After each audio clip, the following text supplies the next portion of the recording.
everybody. Good evening, everybody. Good evening. I'm sure my co-host will definitely hop on with us here shortly.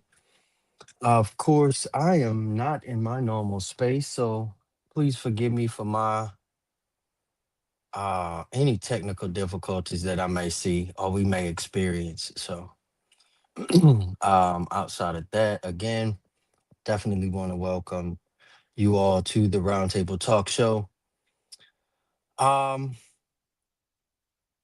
I guess I'll give a little second for my co-host to hop on. But in the meantime, look out. There she is. That's one. Good evening. Good evening, Queen. How are you?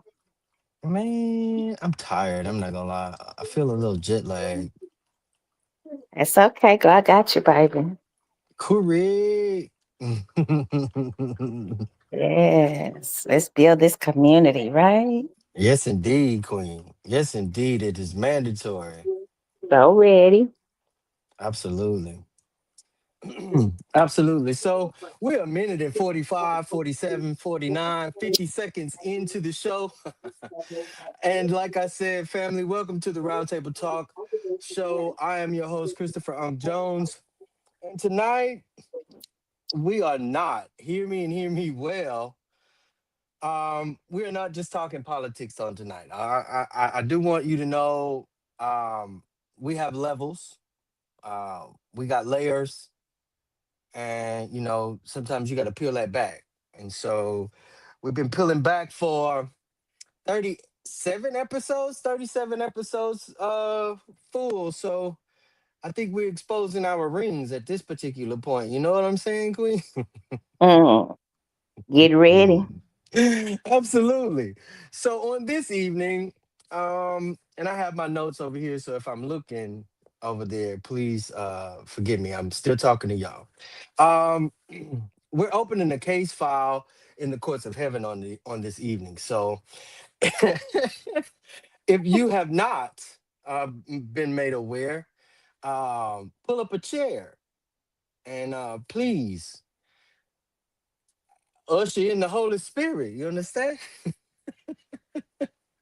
Because if the veil is truly torn or broken, um, especially like the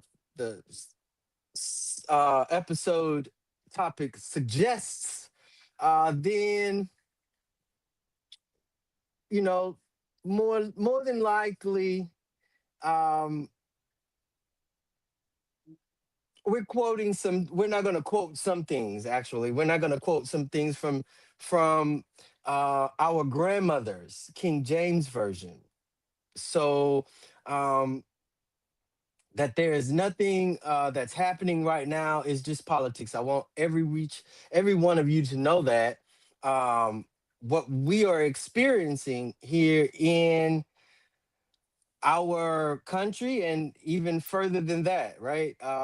Is spiritual warfare. And so that's one of the things that we definitely wanted to expose on this evening. We're watching government sign bills and budgets, banks move money and debt, churches and media, houses preach, post, and spin. But underneath all that paperwork and production, there are spirits speaking underneath the policies. Um, there are covenants that that are being agreed to, and most of the times, individuals don't even realize we're agreeing to them. Right? Some of us been tricked into signing with our silence, or signing with our fear, signing with our shame, signing with our fatigue, and signing up with our disconnect.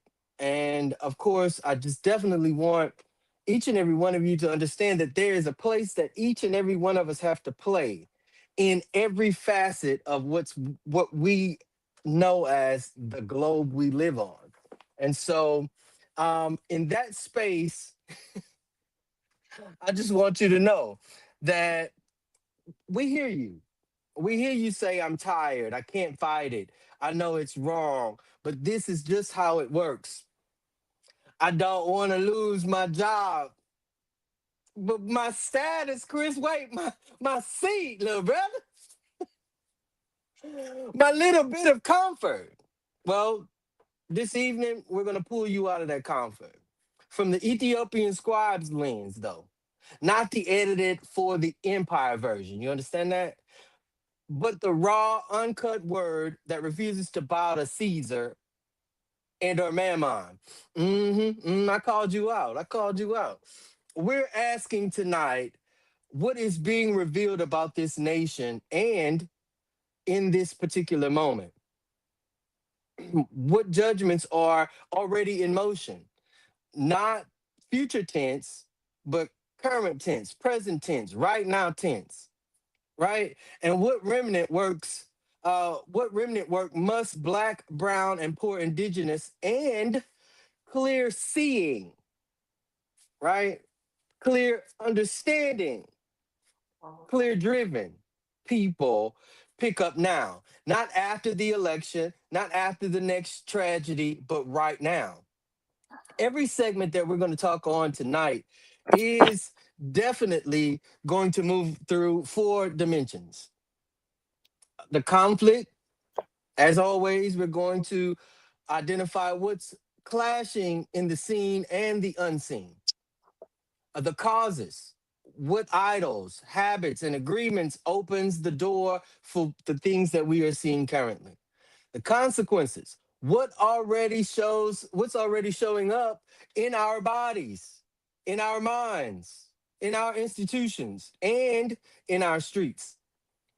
The cure, of course, not fantasy rescue, but specific disciplines and actions our communities can take right now.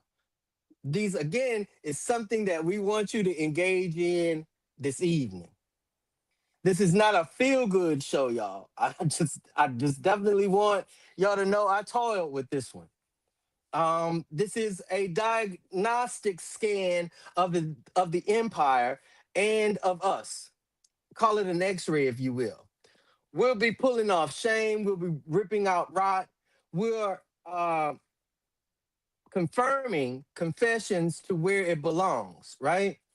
Under our feet, not on our heads, or in our hearts.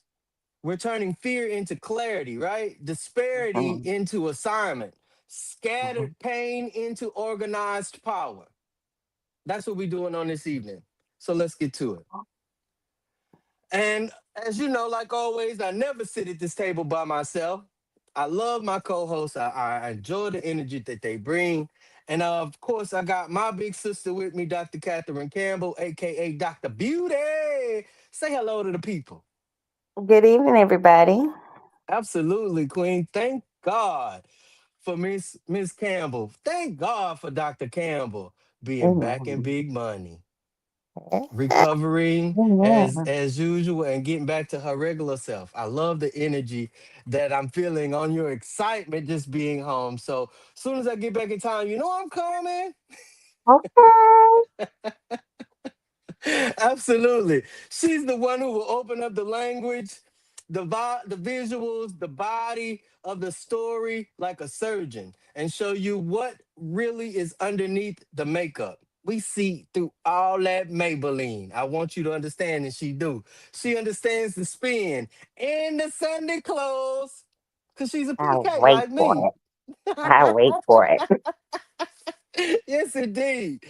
Of course, I got my big brother Perry Busby, who may tip in. He's the author, researcher, and data hound on this particular show.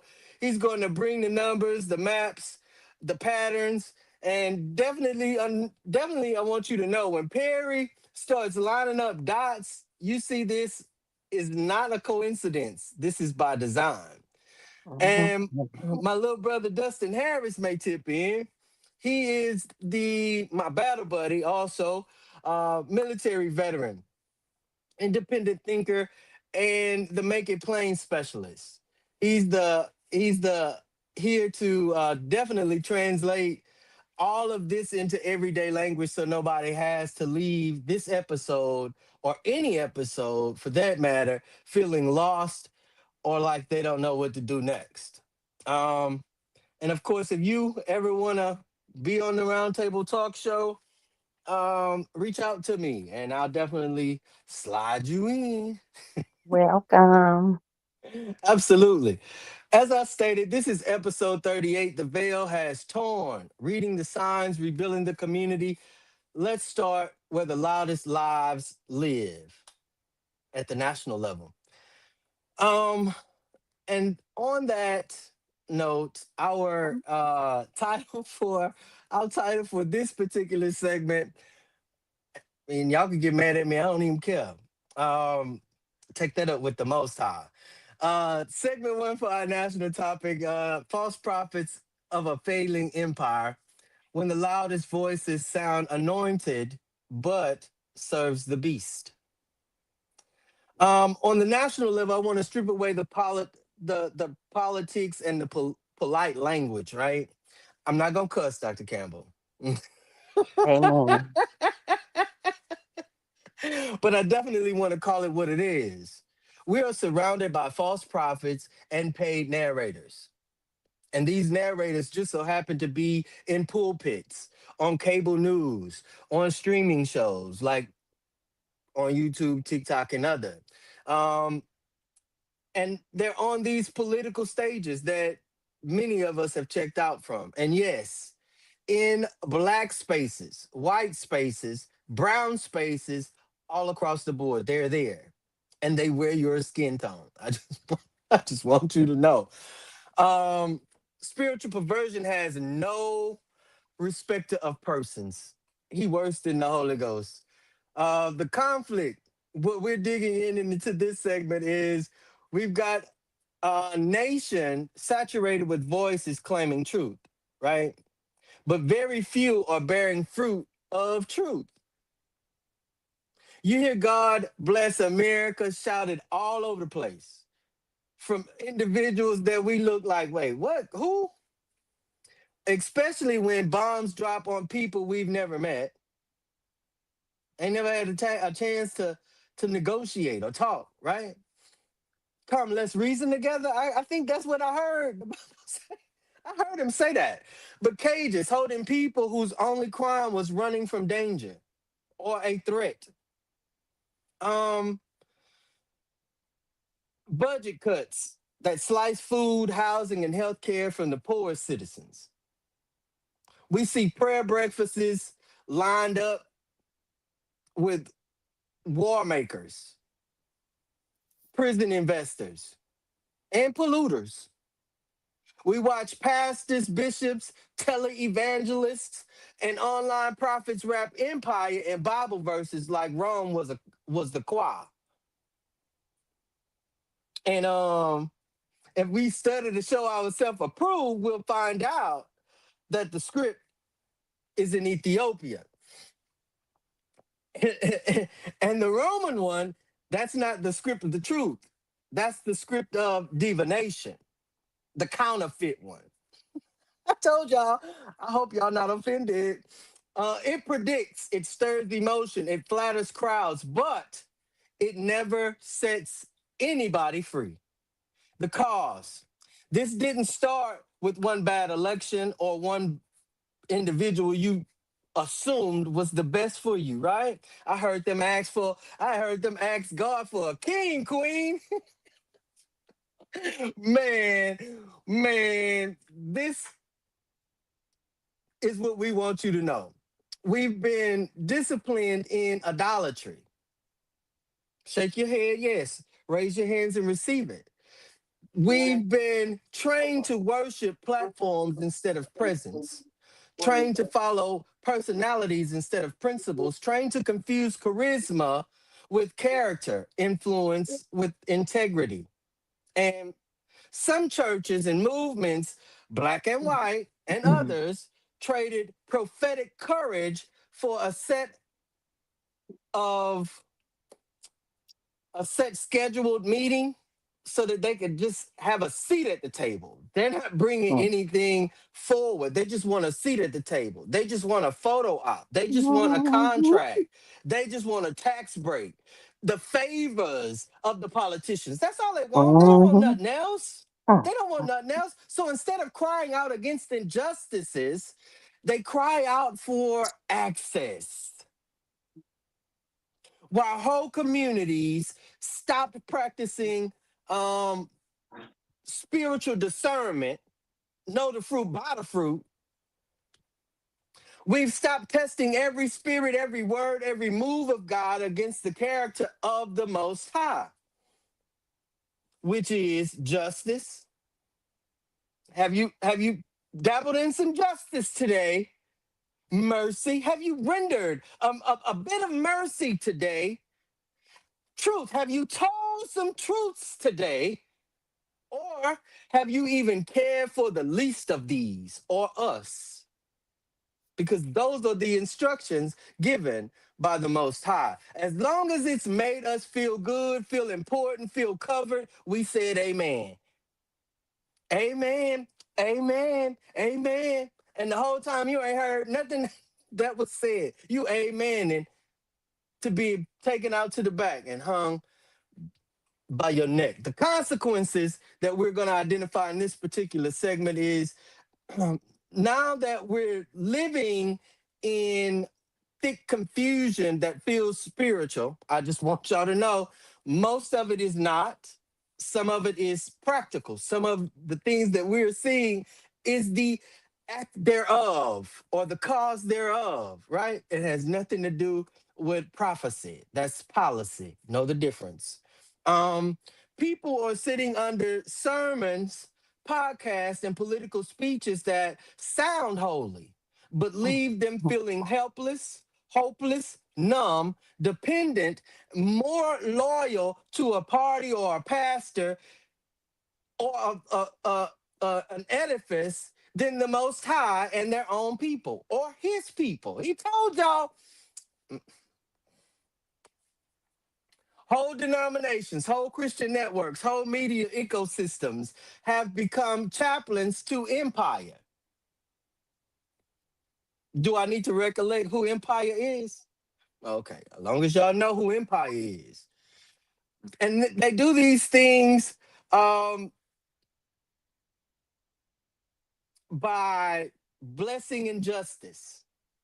Have you heard that before? Blessing and justice. I'll break that. We're gonna break that down a little bit. Silencing whistleblowers, people that raise the alarm, demonizing the poor, the immigrant, the queer, especially the queer kid, the protester, the prisoner, while giving endless benefit of the doubt to power. Oh, you all right? You all right? He's all right. He's going through some things. And a generation is walking away from everything labeled church or faith, not because God failed them. I want you to Oh, know no, He no, does no, not no. fail. He cannot fail.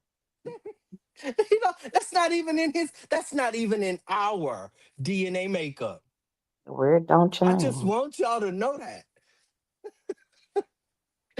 They label church um again, they distance themselves from elders even not because God failed but because counterfeiters, gatekeepers, liars use God's name to endorse evil acts. And y'all don't think these young folks see that? Y'all don't think these young people see that? They see that. They know that. They can identify. The cure, of course, for this particular segment, y'all, the veil being torn means we don't get to play dumb anymore.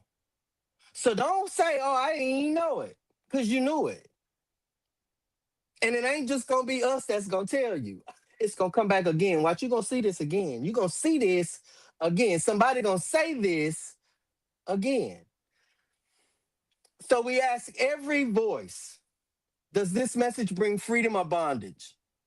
Especially when we go back to the ancient text of by their fruits you shall know them. Does this message bring freedom or bondage? Does it stir love for my neighbor or content? Does it comfort the afflicted or afflict the comfortable, or the other way around?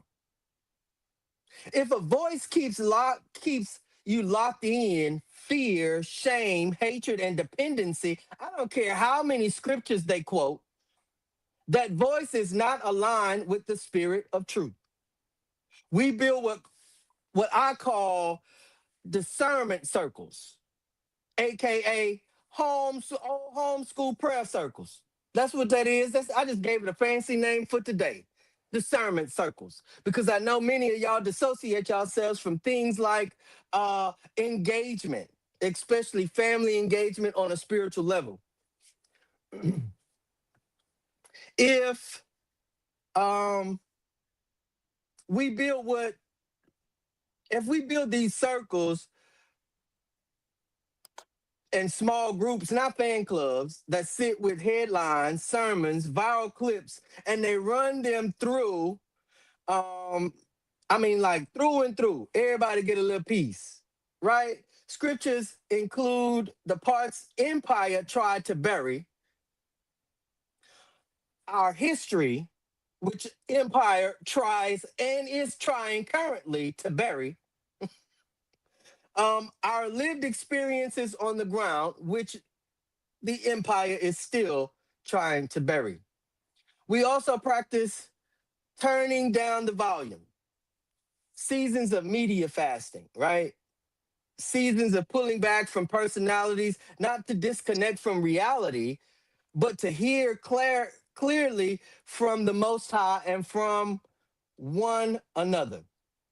I can't hear you for the noise that we are in. So we're gonna seclude ourselves to the courts of heaven. The courts of heaven are not impressed with our brand loyalty. I said that right, brand loyalty. Heaven is watching what we agree with, and some agreements need to be broken, 100% eradicated. Just Come on put it in now. the coffin. Put it in the coffin. Our power shots for the national segment. And of course, I'm going to be leaning on you, Dr. Campbell. I got you. I already know you got me, Queen. We're going to be drunk over here. I'm telling you. Off the Holy Ghost. Oh man. Oh wait. Let me throw a disclaimer out here. So I am a PK, which stands for preacher's kid. And Dr. Campbell is a PK, which stands for preacher's kid or pastor's kid. And Perry Busby is a PK, which of course you know stands for a PK.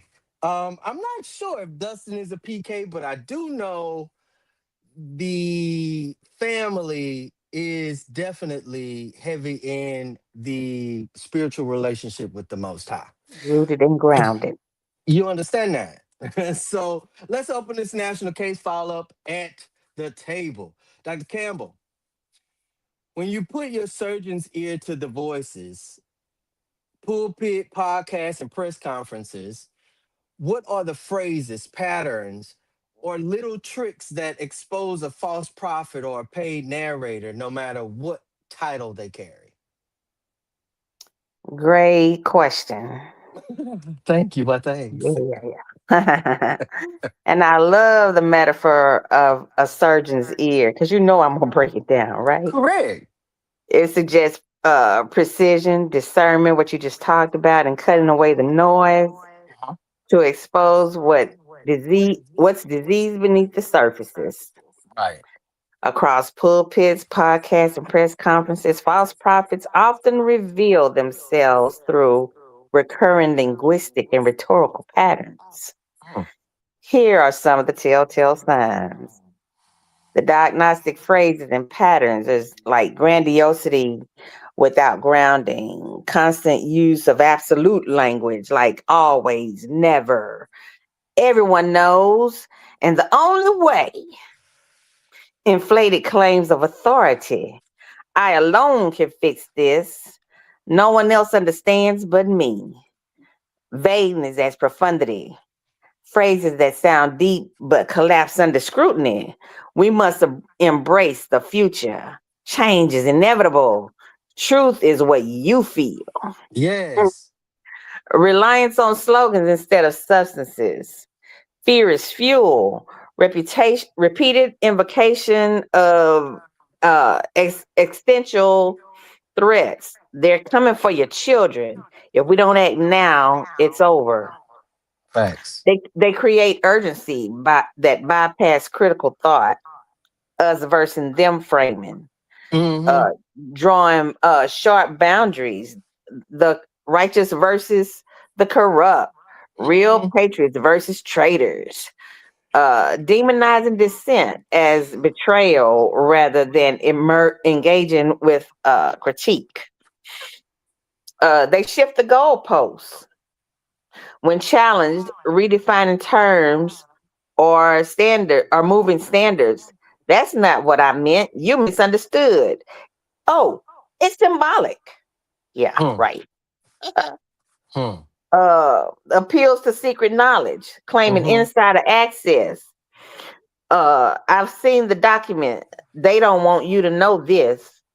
Are positioning themselves as gatekeepers of hidden truth. I'm gonna say it because I know you will. Uh, I'm gonna go on and say it. They say God told me this for you. Well, why God didn't tell me? For He me. said the veil was ripped, and we could go directly to Him. He gonna come directly to us Come too. on here, somebody. They use emotional manipulation. They overuse the overuse of repetition, rhythm, or call and response to stir feeling rather than reason. Turn around and tell your neighbor. Yeah, right. That's what they say. Turn around and tell your neighbor. Ugh. To somebody. Girl, catch me. Uh, stories that bypass evidence but trigger guilt, pride, or outrage. Now, here are the surgical moves that reveal the false prophet. They dodge accountability. Hmm. When pressed for specifics, they pivot anecdotes or Mm. attack the questioner or inflate credentials. Mm-hmm. They overpromise Mm-hmm. simplicity. So complex problems reduce to one step solutions. Just pray harder, just deregulate, just trust me. Yeah, right. Borrowed authority, quoting scriptures, Mm. science, or statistics out of context to cloak personal opinion in legitimacy. Mm-hmm. Mm. Performative certainty, speaking with unshakable confidence, even when evidence is thin, certainty becomes the substitute for truth. Mm, Right. you Right. better watch that. You better. So, the surgeon's ear test. When you're listening, ask, does the claim invite verification or does it shut it down? Yes. Is the language clarifying reality or obscuring it in fog? Huh. Try the spirit by the spirit. The word By is the going to spirit. confirm itself over and Exact. over. Every time, Queen. Does the speaker empower thinkers to think or demand loyalty to themselves? Hmm. Hmm. Hmm. Hmm. Yeah. Hmm. Amen, lights. I just cut through the rhetorical tissue to expose the hidden structures beneath. Okay. And you did it. You did it. I mean, like the surgeon that you are. Mm, Go ahead, Queen, and backdoor Perry shot. So Perry all shot right. is follow the money and the data for us, of course, when these so-called moral voices line up with certain donors, ad buyers, political lobbies. What do these numbers show us about who they really serve? All right. So if you follow the money and the data, a clear pattern emerges. The numbers show they're not serving a congregation or an audience, they're serving an algorithm and Hmm. a donor list. So you better watch it. Here's what the data reveals. Their outrage suddenly aligns with specific lobbies, funding cycle, or a political group's talking points. hmm That's what their outrage suddenly aligns with. Hmm. Their moral message shifts to match what gets the most clicks, shares, and donor dollars, not what's actually true or right. Right. They build a brand, not a community. Hmm. You're a data point for ads, a subscriber number, or a monthly donor. In short, if the message perfectly tracks with who's paying for the microphone, they're not a prophet, they're a spokesperson. That's it. Hey, man, you better understand who you listening to. Okay. Who you yes. I tell people all the time, be mindful of what people speak over you. If the script tell you that we speak spells, okay, Mm, let me put it to you in another way. If the script tells you that we can give life and death and it's in our tongue, mm. Come on now. hello, Come on now. Kylie, you better be mindful who you let speak over you. And you Come better on be now. mindful of what you receive from people speaking over you. Mm. I tell people all the time, Queen, don't speak that over me, especially if I'm in a date scene and I'm accused as a cheater. Don't speak that over me. Please don't speak that over Please me. don't. Don't speak that over me. Don't speak that spirit over me. I don't like that. mm. So you're absolutely correct. Especially when it comes to knowing those individuals, not just what they speak, but knowing who they The really are. fruit they bear. Yes, So let's indeed. make it plain for folks watching. Go ahead. If I'm just trying to survive and scroll, what are three everyday red flags that should make me pause and say, this voice is not for my freedom? Hmm. Go ahead. You tell me. Oh, oh, that's my shot, huh? Nah. Unless you want me to take it.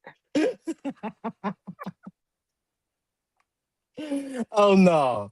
Um, for me, especially especially when it comes to um hearing the the word or hearing Mm. the Mhm. words that individuals tend to speak over us, Mhm. right?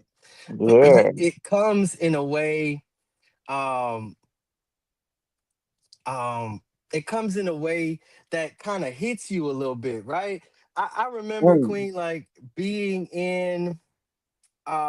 in a church. I'm not gonna say the church, but the pastor was preaching, and as he was preaching, um i I got seriously sleepy, like, and some people will probably be like, well, duh, that's church. But no, I got seriously sleepy, and I nodded off as the preacher gave his close. And you know how most black preachers, when they close, they give it, baby, they give it. You know how it is, Queen. I know you This all ain't right. this ain't just about the church, but I understand what you're talking about. Yes. Right, Because right. we're talking about people on all different platforms. I get Exactly. it. Let me get So this so one out. when their message leaves you feeling angry, I think Hmm. that's where you're going because I hear it in your voice, or feeling No. feeling So some wait, type of I was left anxiety or something. confused. I was left confused. So Yeah, I yeah, I yeah. nodded off. I nodded off, and when I woke back up, I want to say it wasn't even a full nap, Queen. I didn't. It was like narcolepsy, and I woke up, and pastor throw threw his coat over his arm and stepped off the side of the pulpit, not the steps. He didn't walk down and walk smooth out the front of church. And Mm. I was confused to a point Confused. to where my spirit was vexed. That's where Yeah, that came from. I And I get it. mean, it was up for me. It was like, well, wait, what was he? Because what he was talking about, obviously, after the sermon, Queen, it was at his close. I heard the sermon, I witnessed to the sermon, but it's like this voice is not for my freedom got turned off. It didn't Right, even right. it didn't even register, right? Ins- I, Instead of clarity and peace, you felt anxious yes. And then I had to and go to confused. yes, Yeah. I had to go to that individual and ask them what was going on? Why did all this happen? Can you Mm. explain to especially a younger person like myself, right? Nothing. I got Oh nothing. no. Oh no. But continued confusion until I was able to identify that within the scripture myself, right? Mm, mm, Same mm. goes for like elementary or middle school teachers I've worked with, and I've heard them uh, bash the child or bash the child's parent. Hey, hey, hey, hey, hey! You're not gonna do that. You're not gonna speak these words or voice your opinion over someone's individual freedoms. You're not gonna do that. Mm.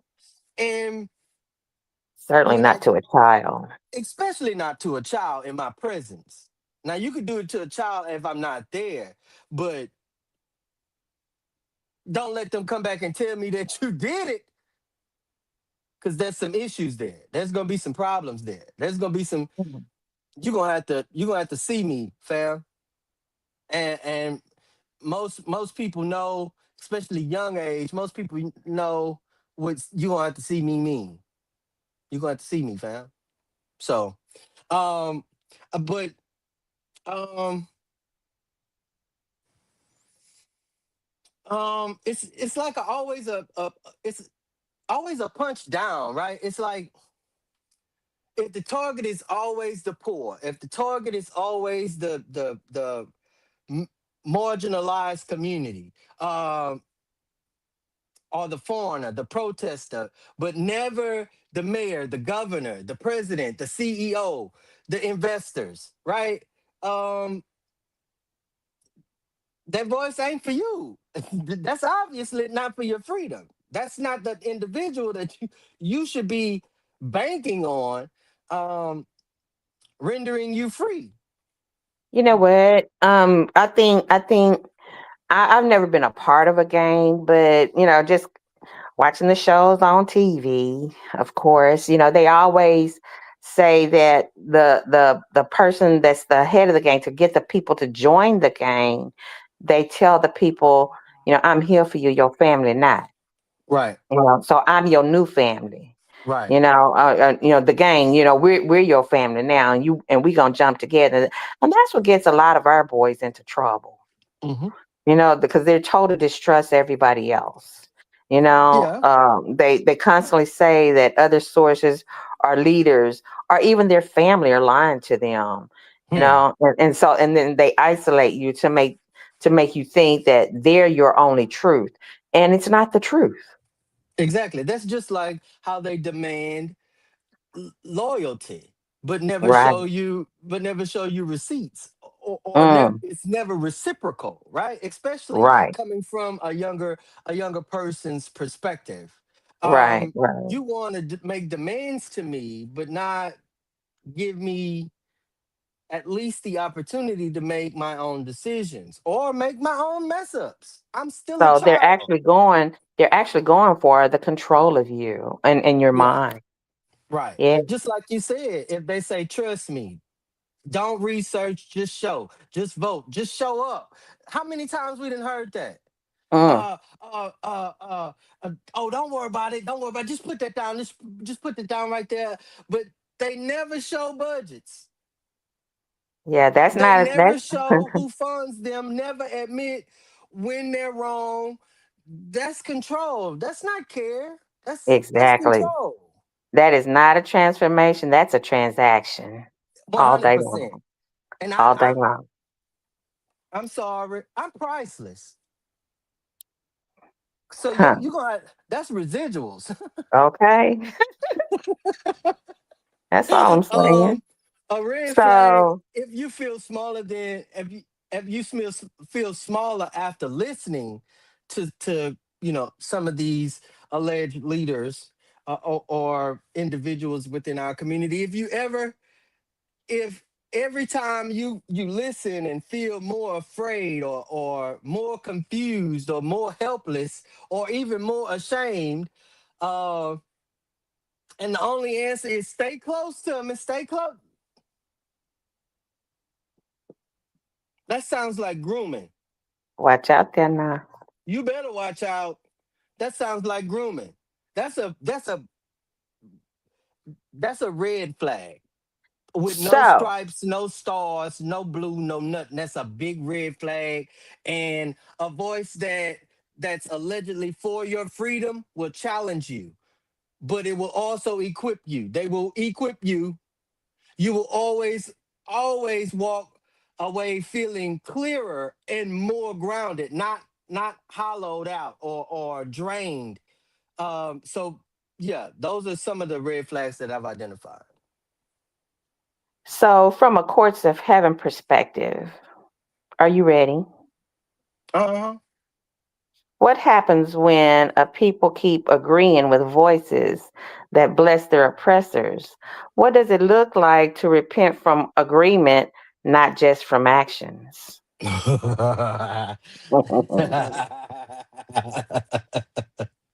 in the courts of heaven, in the courts of heaven frame or space, um, agreement is everything. Agreement is one. It's that's everything. When a people repeatedly say "Amen" to voices that justify their exploitation, they're basically signing their name under a lie.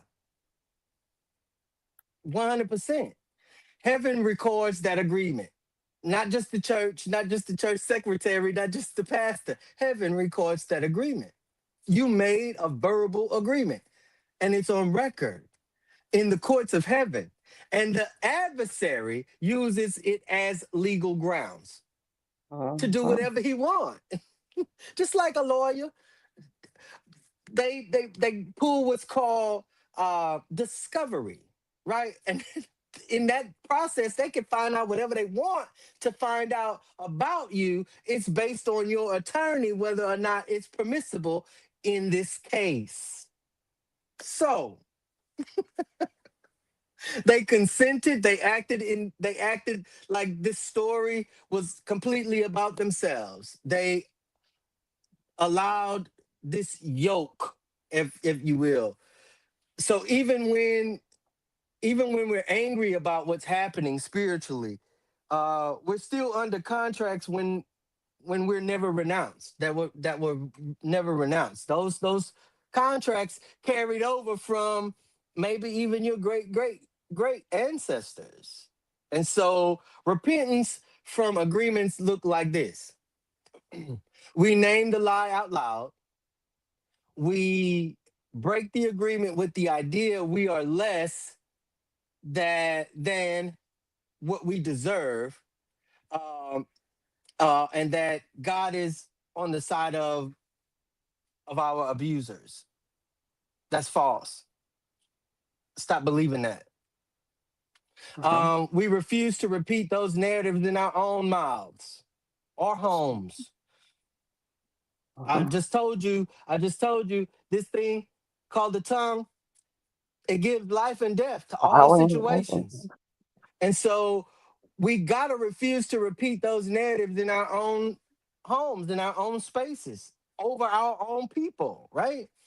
And then we come into a new agreement, one with truth, one with justice, one with the identity of the Most High, especially if He already spoke it over us. I mean, like, I create you in my likeness and my image. And I chose Particularly, you. I chose you before you even was in the womb. Before you was even in the womb. You was not an Before. option. You was a choice. Particularly, that means changing what we co-sign. I ain't talking about. I don't need no co-signer for a car. I don't need no co-signer for no truck. I don't need no co-signer for no house. What we vote for, what we tithe into, what we share online, y'all. Spirituality or spiritually, it means going before God and saying we signed the wrong contract. God, we didn't sign the wrong contract. We were here to, we here to just void the whole contract. Just throw it all in the trash, take my name off of it, remove me from it. And not And you only do that, that by changing how you live on the outside. That's how you actually, that's the cure. You change how you live it on the outside. as well as you confront the individuals that you sided with. You tell them, hey, I'm no longer able to give you or render you myself. Mhm. You come out from among them is what it said. That's what it said. That's what it Um, said. that's what So it the said. flashpoint. Flashpoint. For this particular segment, of course, family, if you would in the chat, wherever you at, Facebook, Instagram, TikTok, YouTube, wherever you at, I want to hear from you and I want to hear your truth. Have you ever realized that after the fact, that a voice you trusted was actually working against your freedoms? Drop it in the chat. A one for yes, it was a religious leader. A two for yes, a political or media voice. A three for yes, both of those previously read. Or four, no, not yet. But I'm starting to wonder. If you can safely share, tell us your number and what woke you up. Again, have you ever realized after the fact that a voice you trusted was actually working against your freedom? Drop a one in the chat for yes, it was a religious leader. Drop a two in the chat for yes, it was a political leader or a media influencer. Or three, yes, all of the above. Or four, no, not yet. But I'm watching to make sure. Know your rights. On the national level, let me put this in some rights empire. Doesn't want you to remember. They don't want you to know, especially the Western Empire. You have the right to withdraw consent from any voice, religious or political, that demands obedience but refuses accountability. If you cannot ask questions, you cannot give your soul. Y'all better read the script, read the Bible. Um, you have the right to create, publish, and protect your own narrative. I'll say that one more time. You have the right to create, publish, and protect your own narratives. Start the newsletter, the group chat, the live stream, the study circle, the prayer circle. You do not need the empire's permission to tell the truth. You do not need 4547's permission to tell the truth. You do not need the Roman Empire's permission. All right, y'all got it. All right, long as y'all got it. You have the right to seek the truth in community. You have the right to seek the truth in community. Questioning is not rebelling against God. Often questioning is obedience to God. Most of us just don't want to. I don't want to upset her. I don't want to upset him. I don't want to. I don't want to. You don't want to go with do what thus said the Lord. Just say that. Roundtable question for this particular for this particular segment. On the national level, um, of course, if false prophets and paid narratives are the real national threat, what does it look like for a community to become prophetically mature, not spooky, not celebrity driven, not cultish, but sober, disciplined, and hard to deceive? Dr. Campbell, you have the floor. Well, a prophetically mature community isn't spooky, it is sober. Mm-hmm. And it looks like three shifts. Number one, they prize character over spectacle. So it's not about your grandiosity, but it's about your character. They ask, do their private actions match their public words? The words tell us we'll know them by the fruit they bear. Facts. Miracles or eloquence are less impressive than integrity. Number two, they discern over decades, not dopamine. They're slow. They're slow to hail a new voice and quick to test predictions. They Yes, value indeed. long-term fruit over flashy moments. Yes, Mhm. indeed. Yes, indeed. Amen. Dopamine. Light. Number three, they care for the local over the viral. Facts. Their primary focus is serving the person next to them, Mm-hmm. not amplifying online outrage. Real needs ground them. In short, they're hard to sell and impossible to hurt.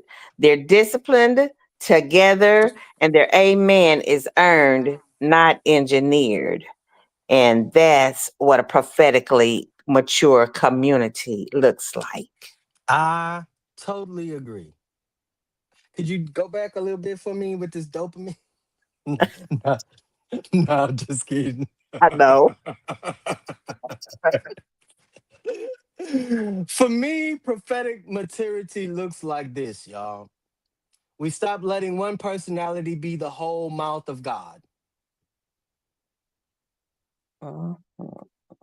Prophetic becomes a community function, not a brand. I want y'all to know we practice real disciplines like consistent study, fasting, quiet, and accountability, not just vibes on viral clips. Oh, girl, Supporting let me each show other. you. Let me show you what I did in church. It's on my Facebook page, it's on my TikTok. We judge every voice by does it define the vulnerable? Does it confront power when power is wrong? Um, does it call me to courage and repentance, or just to comfort and fandom? A community like that is hard to market to anybody and hard to manipulate, especially those that don't align. That's why this empire is terrified of you knowing, growing, and moving into spirituality. They, they don't want that. Into It's knowing. all kinds of side tractions, left, right. Oh, we're gonna take your benefits, everything, so that you cannot really grab hold to the spirit as it moves across this space. Pass me not, oh gentle savior. Hmm. On to segment two. Well, actually, before we leave, before we go to the state level, I want a quick closing round. Dr. Campbell, name one lie you watched America believe in our lifetime about race, about safety, wealth, or faith. And then name one discipline that can help people stop falling for that particular lie. So, one lie we watched America Believe starting in the 1960s and solidifying for decades is the war on drugs as a primary public safety strategy. Yeah. They called it a primary safe public safety strategy, really? Because Yeah. they were making a war on drugs. That it framed addiction and street crime as moral failing to be punished with aggressive policing and mass incarceration, It rather than did. seeing it primarily as a public health, economic, and social problem. I totally agree. The I totally data agree. and the aftermath reveal it devastated specific communities, created a industrial complex, and did little to actually curb drug use or improve safety. Yes. So, one discipline to stop falling for it is to follow the data, not just the drama. The discipline is to consistently ask, what do the long term outcomes show? When a tough policy is proposed over a complex problem, don't just react to the fear or the moral headline. Look for the statistics on recidivism, Mm-hmm. the cost, Mm-hmm. the radical impact, the root causes. Choose to be moved by proven results over potential rhetoric. This habit dismantles the lie by insisting on evidence, not just emotion. Mm. Get out your Mhm. feelings. Get out your Get out your feelings and feelings. check out who these privately owned jails are really for. Right. Right. Get out your Where's the feelings money and pull really out the going on facts.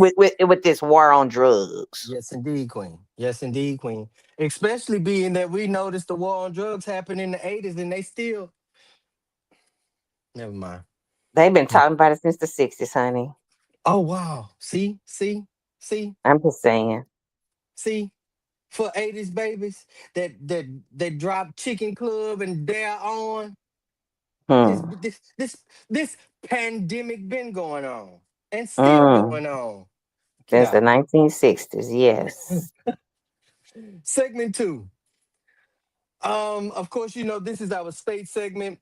What we're talking about in this particular segment is contracts and blood, how laws, budgets, and maps become spiritual agreements. Um, when we drop down to the state level, the game gets a little bit quieter, right? But more deadly. That's More why. That's dead. why it's quiet. Cause they killing more people Hmm. on mass levels in mass ways. Most state constitutions, budgets, and district maps read like dry paperwork. Public safety, economic development, school choice, corrections, and infrastructure. But if you lay those documents over our communities, what you will Mm. actually see is bondage written down in fine print. That, might I add you, either we voted for or we didn't vote at all and we still got it. How about it? Mm. So Because if you didn't vote at all, you did vote for it. you Mm. vote for it. You asked for that. You asked Mm. for that. And I'm gonna The break all that conflict, down. Just come on with it. the conflict, on one side, you've got communities screaming for relief. We need clinics. We need clean water. We need schools that work. We need something for the children to do. We need less police in our faces and more opportunity in our neighborhood. I hear it all. I hear it all. Y'all know I hear it all. Other side, behind closed doors, you got state houses signing prison bed guarantee contracts. Hello, Texas. Mm. Hello, Georgia. Hello, Arizona. Multi-decade industrial tax abatements. Hello, ExxonMobil. Hello, what's that over there in Port Arthur? Huntsman, Eastman, Motiva. pick one. Motiva, Phillips, pick one. Conoco, Chevron, pick one. Hello. Land leases for pipelines and plants. Not you. Mind you, this your land for something foreign. Make that make sense. Highway routes that cut through black neighborhoods but bend around wealthier ones. Make that make sense. Same stuff we've been hearing about, especially my age. we've been hearing about coming up is some of the same things our elders, seniors, and ancestors had to endure to get us to this point. And it's crazy because all of our elders, seniors, and um, ancestors, especially those that are still living, are saying this looks familiar. Those Mm. aren't mistakes, y'all. Those are covenants written in legal language. Again, pull up the language. Open your public, get your public open records requests. Get them. They're available. The government is back open. Y'all remember the causes? We lost ground in a few years and in a few ways. We slept on so-called boring elections, especially the elections that consist of judges, commissioners, and state reps, and regulatory Mm. boards. We slept on them. The folks who picked who picked these same maps that they going back and forth in the courts about here in the state of Texas. We picked them people. Whether you voted for that individual's name or not, we picked them people. So there were elected with 8, 12, 15% voter turnout while most of us stayed at home. Legal literacy was snatched from the everyday person. We weren't taught our state constitution in school, obviously, let alone the national constitution in school. And we weren't shown how to read a contract or sign one for that matter, especially if you are in your 20s. Y'all don't know how to signature. Spiritually, we agree with a lie. Nothing's gonna change anyway. So, or this one. They're gonna do what they want to do anyway. You signed that. You gave them the right to do that. You gave them the right, the authority to do that. So, soon as we swallowed that, we stopped even trying to contest what was being written in our name. That's crazy. The consequences now that we're living inside of contracts we never saw or signed ourselves directly, private prisons deals that punishes the state if the beds aren't full. Texas, economic development zones that give companies breaks while residents pay more. School funding, formulas that push money towards some districts that starve others, especially majority minority districts like ours. Hello, Beaumont. Um, Voter district maps that dilute black, brown, and poor power for an entire decade at a time. Texas, this is happening in your state. This is Georgia. This is happening in your state. Peep your game. I promise you, you'll find it is happening in your state. And I didn't say by at the behest of a Republican or a Democrat. I'm just telling you the spirits that's leading your space. So when your local official says our hands are tied, sometimes they're not lying. They're not lying. They're not lying all the time. Sometimes they're not lying. But somebody before them sign the people into a bondage with a pen, a blood pen. These are contracts made in blood because every year they stand, people live and die differently. The cure at this level is not glamorous at all. It's a grind. First, we treat every big state contract, constitutional amendment, and state statute like a spiritual covenant we read, we translate, and we exposed. Second, we build people's legal teams, lawyers, paralegals, jailhouse lawyers, elders who read everything like Dr. Campbell, who youth who can code and even map, folks like Perry who can pull the numbers, and folks like Dustin that could break it down to the least common multiple. How about it? Third, we organized across cities and counties. We didn't fight these contracts one by one. We got to fight these contracts one by one, not one neighbor at a time. It cannot be just one neighbor, and it don't have to be all of us. It does not have to be 115,000 people saying the same thing, although that does sound like a heavenly choir. If bondage is being renewed in fine print, freedom has been written in the same space. Y'all ready for y'all power shots for this state segment? Yeah. Already. Welcome, Ready. Perry Bosby. Good evening. Good evening. We I almost couldn't. I drunk off of couldn't. y'all. Huh? You couldn't what? I couldn't miss tonight since we tearing veils and having the not not the gender reveal. We just revealed it, right? Okay. I thought this was the gender reveal, but yeah, I couldn't miss this Not the gender reveal. one. Perry, your shot. When you overlay long term state contracts with maps of incarceration, pollution, and poverty, what patterns jump out that prove this isn't random? It's contractual. As I say, the evidence is in the pudding. Proof You is in the said, pudding. when we begin with, you started out with contracts and what the evidence shows, what the data shows, and what we acknowledge. Hmm.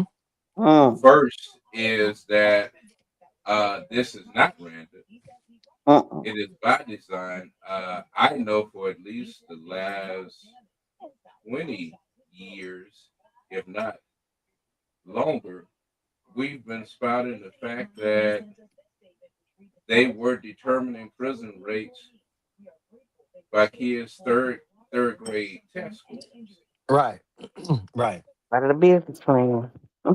And lo and behold, we see one of the top three biggest employers in the city of Beaumont is the federal prison.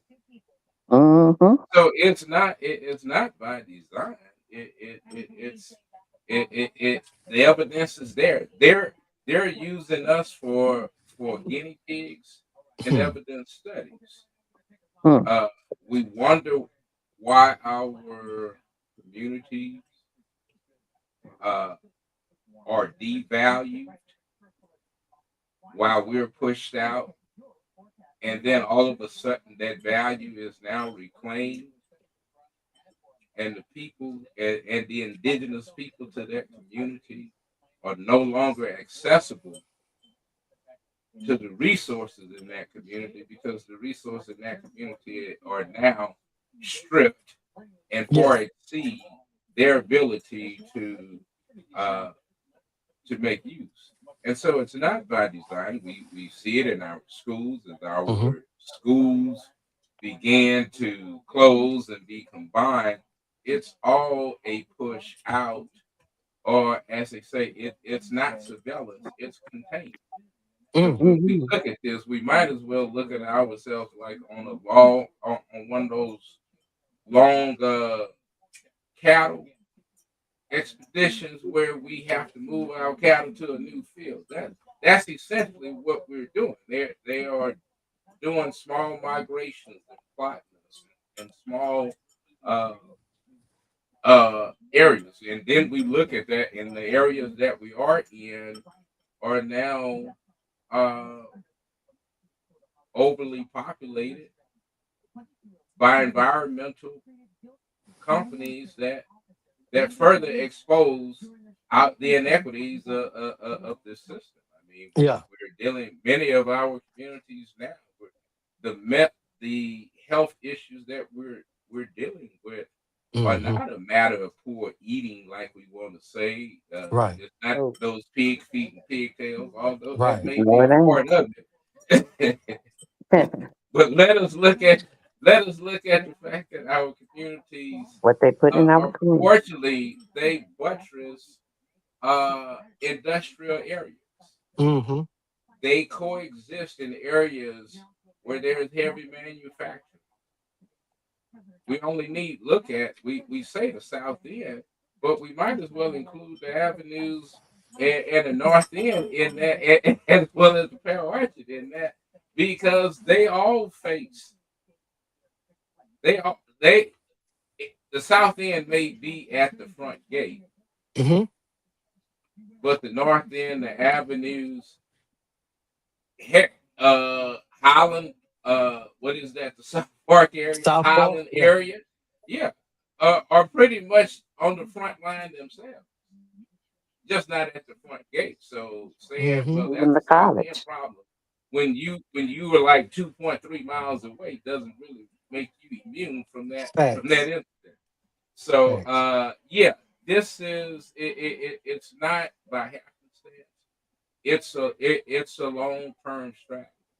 Mm-hmm. And one of the things that we have to do is be as adamant about those numbers that they're getting to tell the story and those numbers that they're using Mm. to push their policies. We have to be just as adamant about understanding those numbers. We like Yes. to see the number and then post the number and talk about, ooh, Right. how bad this number is.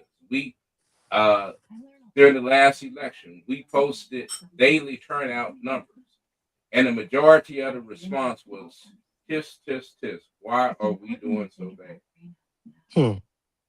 When the numbers are a reflection of the work that we need to do. Right. Right. Right. Dr. Campbell, you ready for your shot? Which one? Okay, I'm ready. Wait, not which one.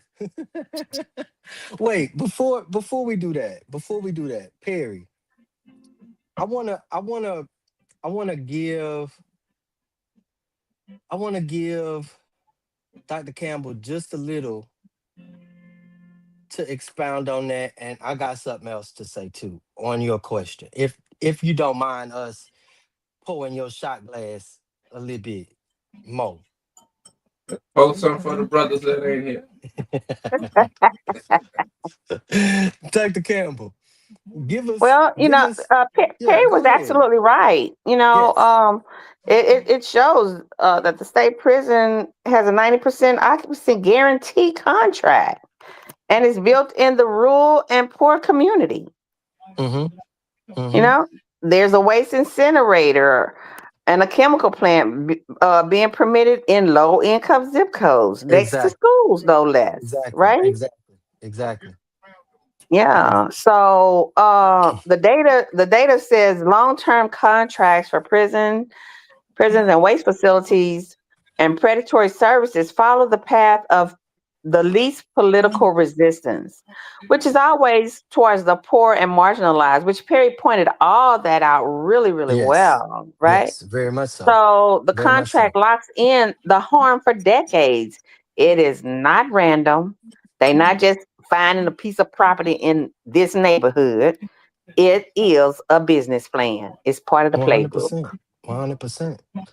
100%. I think you'll see a prison bed quota, just like I said earlier, sitting right on top of the maps of over police black communities, tax abatements for refineries, like he mentioned, uh, the port, Problem children in getting, schools, like Perry said, starting in third grade. yeah, You know, yeah, they're making yeah, sure those heads and beds.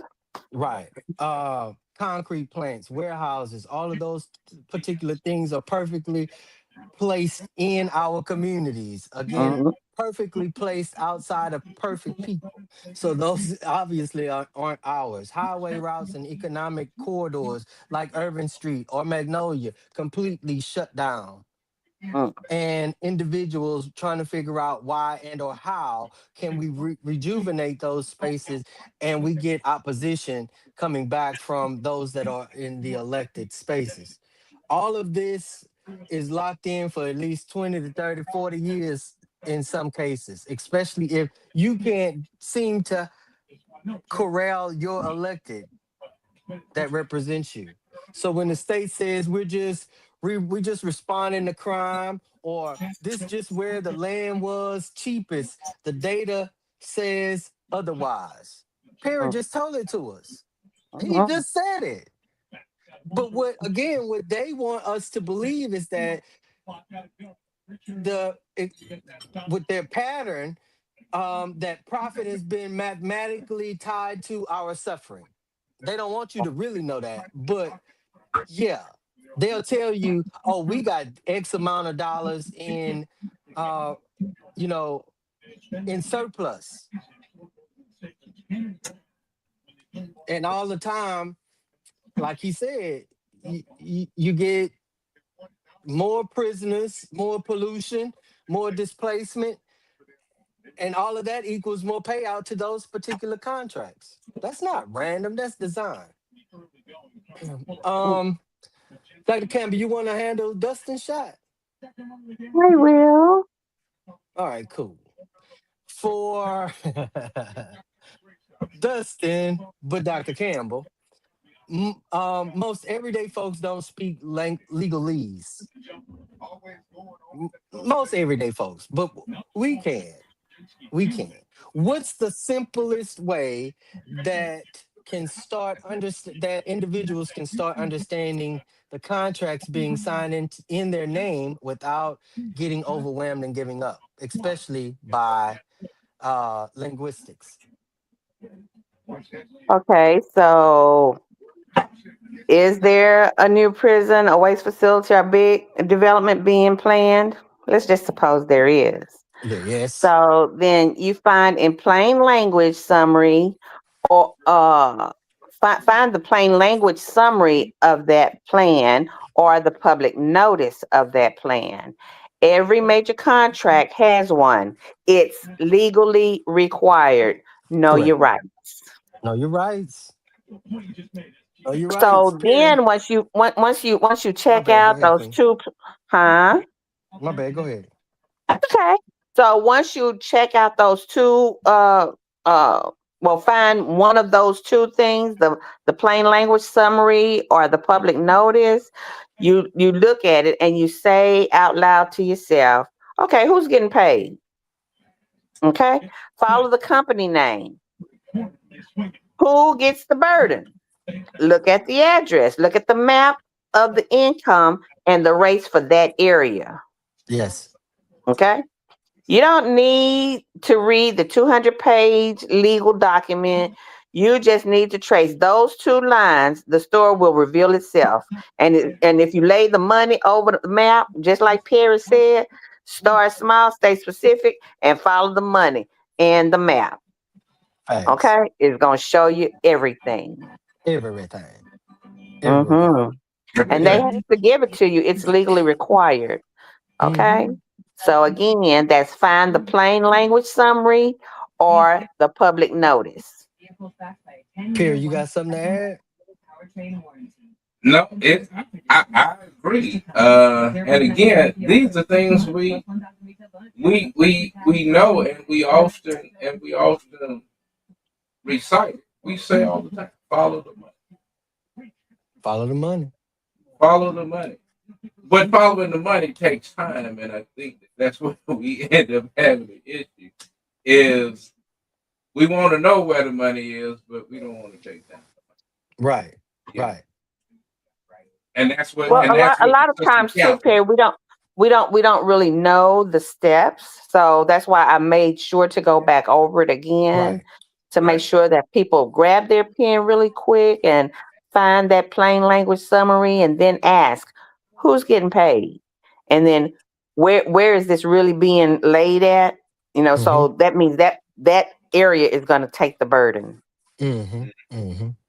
Mhm. I Right. totally agree. I agree. Like she said, who gets paid, who paying, and who gets hurt if all this goes wrong. That's just from me. That's just from me. No, not if it Dr. goes wrong. If it just goes on, period. Right, but okay, so like, see, we just saw we just saw the Fed approve carbon capture in Cheek, Texas. Now we're Mm-hmm. waiting on Texas, Austin, to approve carbon capture in Cheek, Texas. Now, if it, we can obviously see who is gonna hurt, but Right. who is it gonna hurt when it goes wrong? Yeah, that too. Now we So can't that's just the third expect, question then. Yeah. right? Who gonna get who gonna what's gonna happen when it go wrong? First, we have Machine. to acknowledge that it's wrong. Yeah. Getting the acknowledgement is one of the hardest pieces. Especially with some of the individuals that we have in place. Dr. Campbell, you ready for But your shot? Absolutely. Oh, Dr. Campbell, you know you are always the fine print. Always Gotcha. in the fine print. What are the two phrases people should watch out for in laws, bonds, and ballot language that signal this is a trap? This is a trap. This is a trap. You have the floor. So the people in Cheeks especially should have looked for And Diamond D Ranch. Y'all and too. Diamond D Listen up. Ranch because it was hidden in the fine print Yes, it of was. those notices that they send out, that extra tiny writing. You should have took a picture of it with your phone and blew it up because it Yeah. had on there the guaranteed minimum occupancy. That's number one. Look for that phrase. What Hmm. it means is a promise to keep it a certain percentage full. It turns human beings into quota the state must meet. So now that part is often to a private prison or detention center. Hmm. Okay. The second one is going to be non-disparagement or gag clause. And what that means is it legally silences local officials or agencies from speaking negatively about the contractor's service, even if the service is terrible. They Hmm. cannot warn you. So the people who you voted for can't tell you that it's bad for you. Mm-hmm. Okay. And then indemnification. Indemnification. Okay. Uh and it says indemnification for the contractor. Look for that. Mm-hmm. And what that means is it's going to hold the contractor harmless for if something goes wrong, like Anything go wrong. pollution or a Mm-hmm. lawsuit. The Mm-hmm. taxpayer, which is the people that own the property there, they pay the cost and the legal bills, not the company that caused the problem. Mm-hmm. So the bottom line is these phrases signal a trap where community bears all the risk and the company gets all the guarantee. They're designed to lock you in and lock accountability out, Exactly. which means you're going to pay for everything, You're gonna pay for it all. all of it. Ta-da. Here's Ta-da. your gift. Yeah. What you say? Not So, here's your gift. so here's your one, two, and three again. Mm-hmm. Guaranteed minimum occupancy, non-disparagement or gag clause, Mm-hmm. and indemnification for the contractor. Don't miss it. Hmm. It's in the fine print. Hmm. I totally agree. I ain't heard no rebuttal. Anybody got something else to add to that? I think she covered that area. I think she speak covered up that. that. Yeah, yeah. Even my notes, I see you covered that. Bingo. I'm the winner. My shot for this particular segment. When we see these as covenants, not just contracts, what does righteous resistance look like? How do we renounce an unjust covenant and then move to replace it with something just? Um, Again, like I said, that's a process that you and your God have to take up, but I'll give you some insight, okay? Um, Spiritually, um, righteous resistance has two sides. Again, that's the spiritual and the structural side. Spiritually, we name the covenant or the promise, that's what a covenant is, for what it is. The deal that trades human dignity for money, power, or convenience. Um, Publicly renounce it in our gatherings, saying things like, we reject this in the name of the Most High. We do not, and I say it again, do not consent to this harm being done in our name. Same goes for when we address city council. Some people address city council today, huh? Mm. Ask Oh for boy. guidance and courage to confront it without becoming what we're fighting. Because if I could remember, and I'm sure the three PKs that's on this on this live tonight can understand that we fight not against flesh and blood, but against principalities and spiritual wickedness in high places. So structurally, we file challenges, we demand audits, we show up to hearings, city council, county commissioners, Austin sessions or your state sessions, and refuse to accept it, that it's already signed as the final word, even if it is said to be in your constitution, your state constitution, and you can still go to your district attorney and or your city attorney and say, hey, we need to contest this law that's on the state books. I don't care how old it is, you could do it. Um, Draft alternative languages, just like Dr. Campbell said. A lot of people don't know some of the words that come out of my mouth.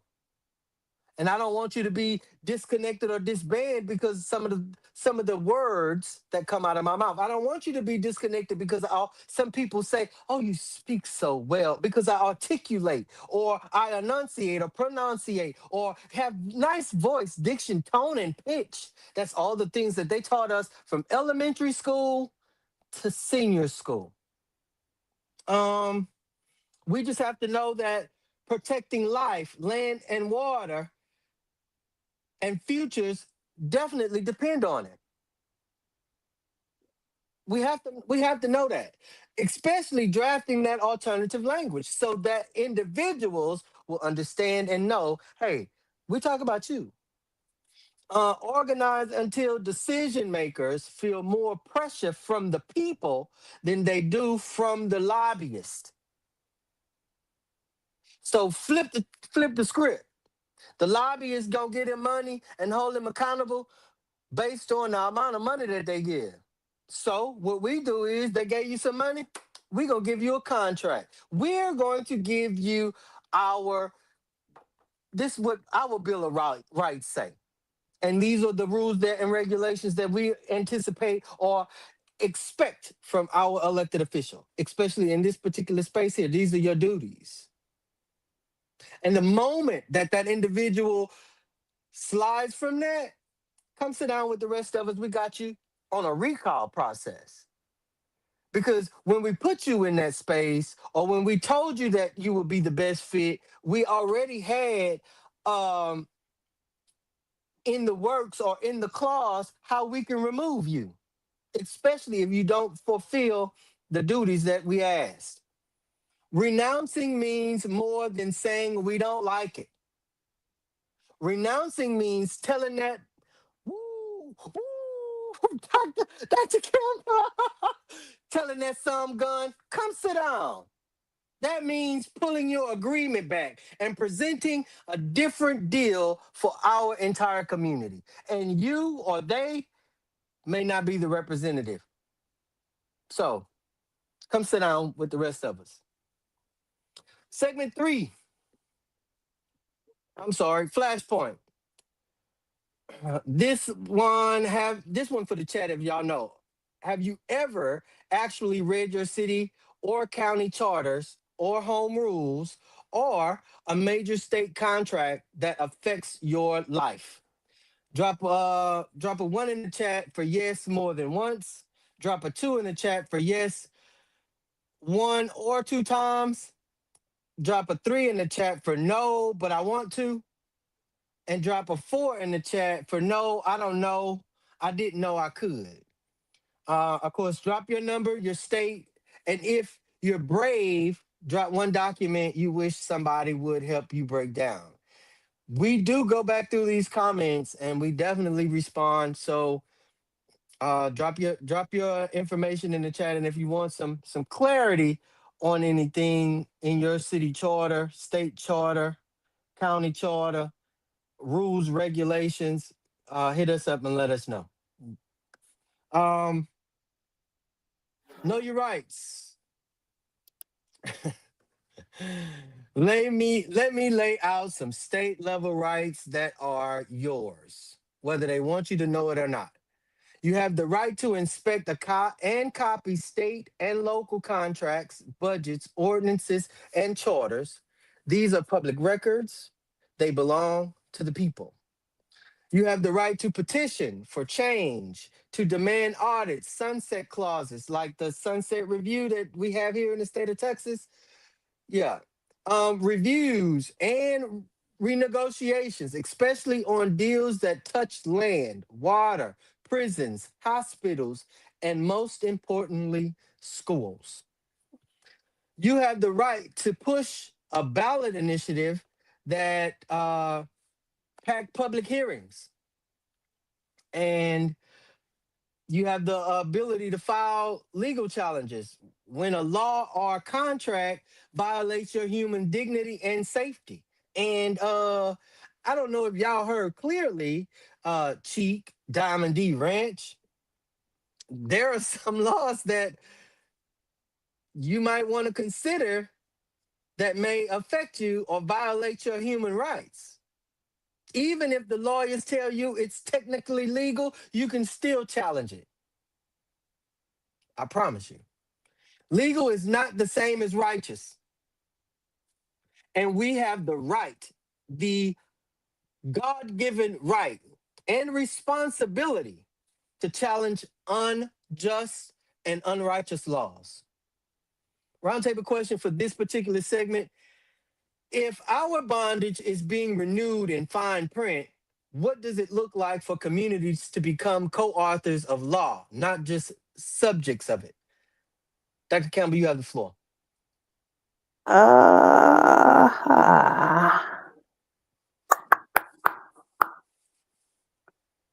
just subjects of it. Okay.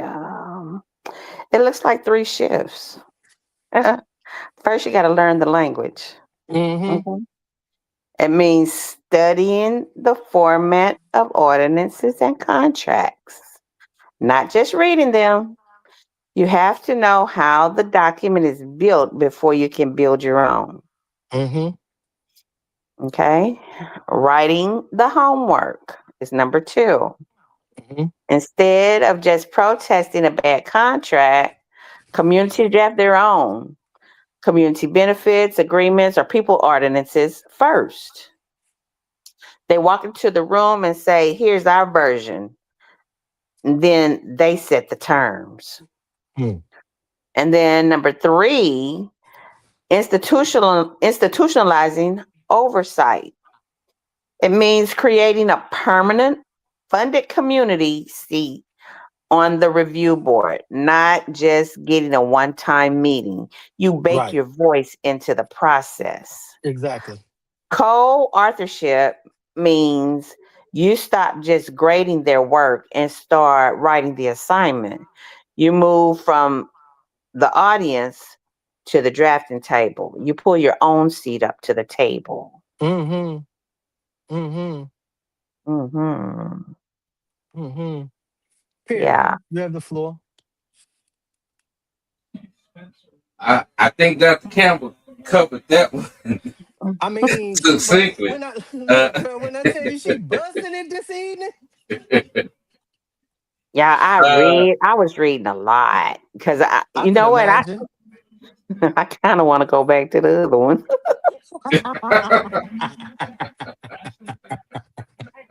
but I'm gonna let it go. Would you say we're gonna let it slide this time? Perry, you have No, the no, floor. but yeah, but I definitely agree. The first step, uh, Yeah. it's definitely the key, and that's where our communities now see themselves. Uh, uh, in just making this first step, we've seen it done effectively in communities, uh, where communities have had to, uh, won't say re-educate themselves, but they really had to uh, reclaim Mm, Mm-hmm. Mm-hmm. their communities and go back to, as they say, uh, those old landmarks that brought you. mm-hmm. We definitely, as I was saying last week, we deal so much in self resilience, uh, that saying we're going to be resilient is not the alternative to a plan.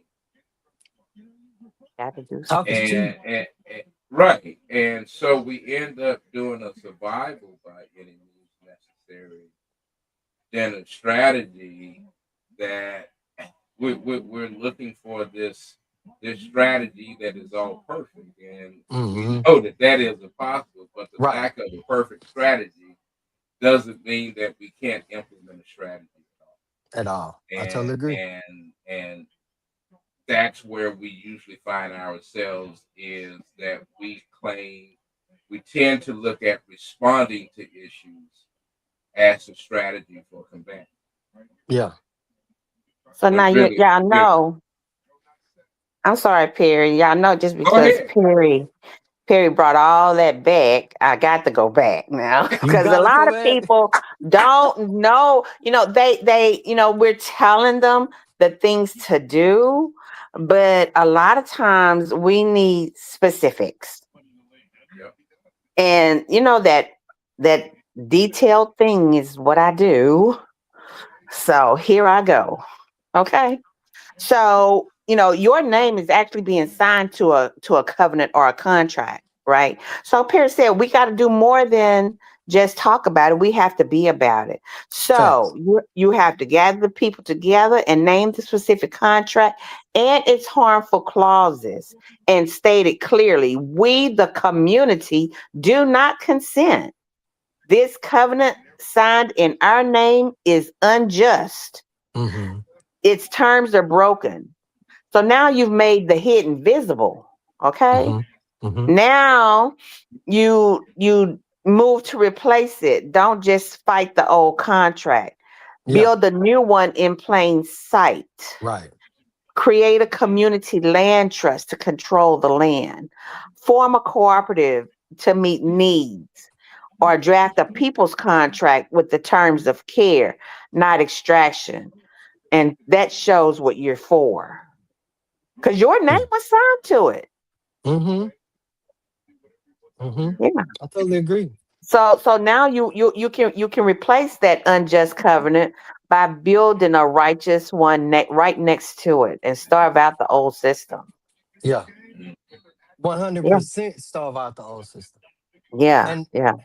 I don't And know that's how you people. do it. So Perry gave us the instructions, but I just had to go in and give specifics on how to get it done. Yeah. Right. Here's how I see it. Being co-authors mean we stop waiting to see what they wrote Right. and show up with our own Oh. drafts. Mm-hmm. Mm-hmm. People's bills, people's charters, people's amendments, and just like you said, people's consequences, Dr. Campbell. You Right, right, come running out here, you gotta face the consequences of us because we are we are with you, but we are separate. We govern ourselves is what we're pretty much lacing y'all up about. And you know, it means tearing up our own scribes, training them up, tearing up the old ones and training up new ones. Because clearly the senior scribes, some of them um, fell off. We just gonna say fell off. We ain't gonna bash y'all too bad. We just gonna say fell off, or just chose not to engage in community as thorough as you should have with the instructions that you got, especially knowing that you are the holder of the scribes. We can we reach out to those individuals who can read, who can write, and who can rewrite law, not just react to it. Right? We saw today at city council, and maybe within the past 48 hours, individuals not going along with what in an individual who represents them at the entire at-large city level, and I'm not talking about a mayor, I'm talking about an at-large council, throws his dissent and didn't expect the at-large population to come out and scold him for his dissent, right? Mind you, you're outside of order two, and you're outside of the scribe or the charter. Yeah. It means making it normal for folks from our zip code to walk into our city hall or these state offices, state houses, and even in DC with language in hand. Give them preparation, not just pain in the heart or pain in the chest from anxiety, like Dr. Campbell said, because of things that they cannot understand. I don't know the process. Can you take me through the process? Some individuals got to be willing to hold out your hand and say, come, brother, sister, niece, nephew, I'll take you there. And many of us in our community have fallen away from that. So guess what? When we plead our state of covenant and you're not in it, that's your choice. If they can sign our lives away with the pen, we can sign protection, provision, and accountability in being what that same pen, that's co-authorship. You write your side, I write my side. And I guarantee you my side is just as legal and binding as yours. Segment discussion closing. So, Correct.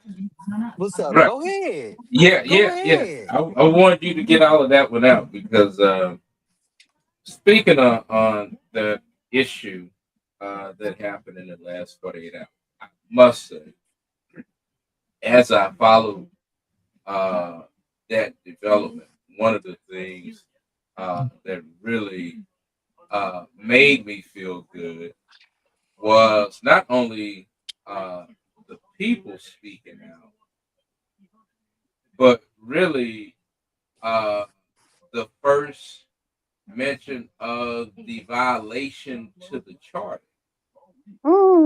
Come on now. was not cited by someone on council. It was cited by the people. And I say all that to say we can't assume that just because they are the elected that they are all known. Hmm. Hmm. Uh, Mm. first, the city councilman who Hmm. stepped out there ahead of himself was a blatant sign that he didn't know the charge. Neither one of them. The silence by his fellow colleagues until they saw the water getting hot was solid, which meant they didn't know Correct. the Three of them. charter as well. Yeah, Three of them put that out there. Three of them put yeah, that out there. And if we can recall, while myself and many others were on the campaign trail, experience came into play. Now, if we could ask ourselves, how experienced did our Ward 1 council look? How experienced did our Ward 2 council look? And how experienced did our large council Williams look? And I have to say your name because I got two at large councils. So I got to say your Mm-hmm. name. right. Mm-hmm. And may I make that also make add, sense to Chris? us, go ahead. Yeah, may I also add though, even as we get past this issue, Oh, it's coming next week. yeah, yeah, but none of our council members have used the charter as their basis. LaDonna They Sherwood have has. tiptoed. What Ladonna But I posted will it. say, Ladonna, I right? did hear you Yeah, say as your basis, as the right. basis. As the base of this, we talked about every other Yeah. thing about the about the unethical approach. We've talked about the division. We didn't talk about the charter. We pointed it out, but we haven't Highlighted it. talked about it. Right? Yeah. Yeah. And again, I expect that. I mean, not. And again, Councilmember Sherwood did present it, and she has been vocal about it. But Very. I also have to put that into the correct picture because we're dealing with what, three council members who are not even 6 months into the position, Yes, sir. and so it that that leaves a lot more to be desired. Because you're right, this isn't going to be the last time Oh we no. approach. Oh no. Oh no. Oh no. The bar has been raised. Oh no. No, not by far. So not by far. Now we come now we come home a little bit. Street level, block level, backyard level. And I didn't invite all y'all to the cookout. Some of our neighbors are literally sitting on spiritual and historical fault lines. Now, this my favorite. This my favorite right here. This my favorite right here. And for segment 3, our topic is rebuilding the ark, covenants, corridors, and the new underground railroad. um, so like I said, some of our neighborhoods are literally sitting on spiritual and historical fault lines. Old black cemeteries under dirt and under and development. I recall um individuals saying, especially for Black and Indigenous people of these spaces, there was no such thing as a marked cemetery or a respected cemetery after colonization came about. So we have to understand that we are also living on lynching grounds with no marker, no confession, no repair. Once thriving Black business districts torn up from highways and industrial corridors or race riots, no insurance given, no business redevelopment into those spaces, flood washed communities that never got through or true recovery. Just a check, barely a check, or a shrug and a pat on the back, or altogether complete silence. They didn't get no receive. They didn't receive a check. They didn't get no response from their insurance company, from FEMA. They didn't hear from their church. They didn't hear from you who live next door to them. So we identify the conflict as um, dependence on systems that are also destroying us, like systems for food, systems for medicine, systems for safety, systems for jobs, and of course, systems for information. And at the same time, many of us feel in our spirit, in our bodies, that something is shifting. Storms, heat, unrest, shortages, political dissent, all of it is hardening the idea of how do we even come out from this? But we don't have to be we don't have to have a shared language or plan. that it doesn't have to happen. We feel the we feel the tremor in, especially from the colliding of the trains. I know I do. I don't know about nobody else. I do. I feel the tremor.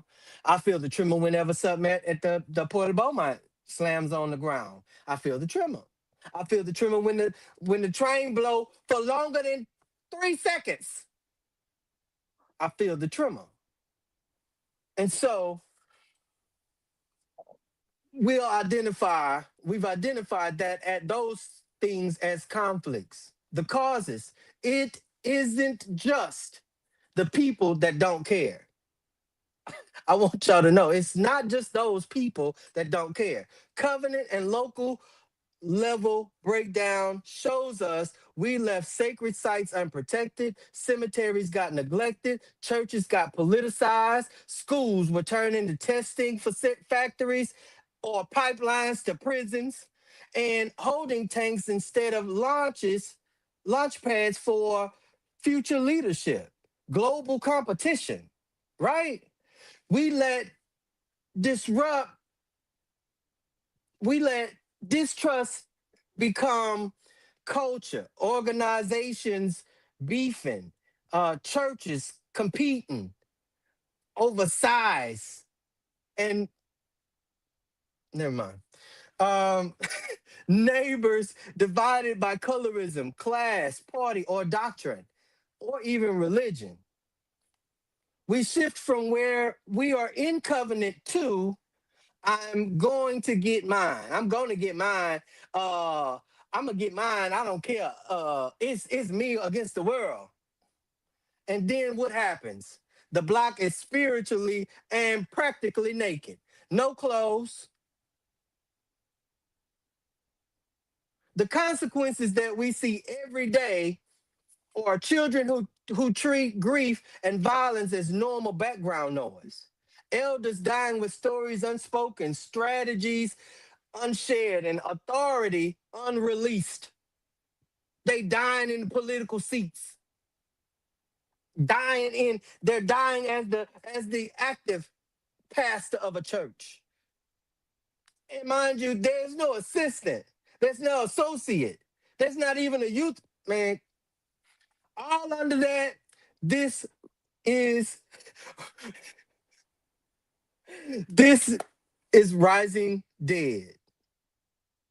100%. If something really jumps off, a storm, an outage, a crackdown, a ice, a shortage, we are not ready.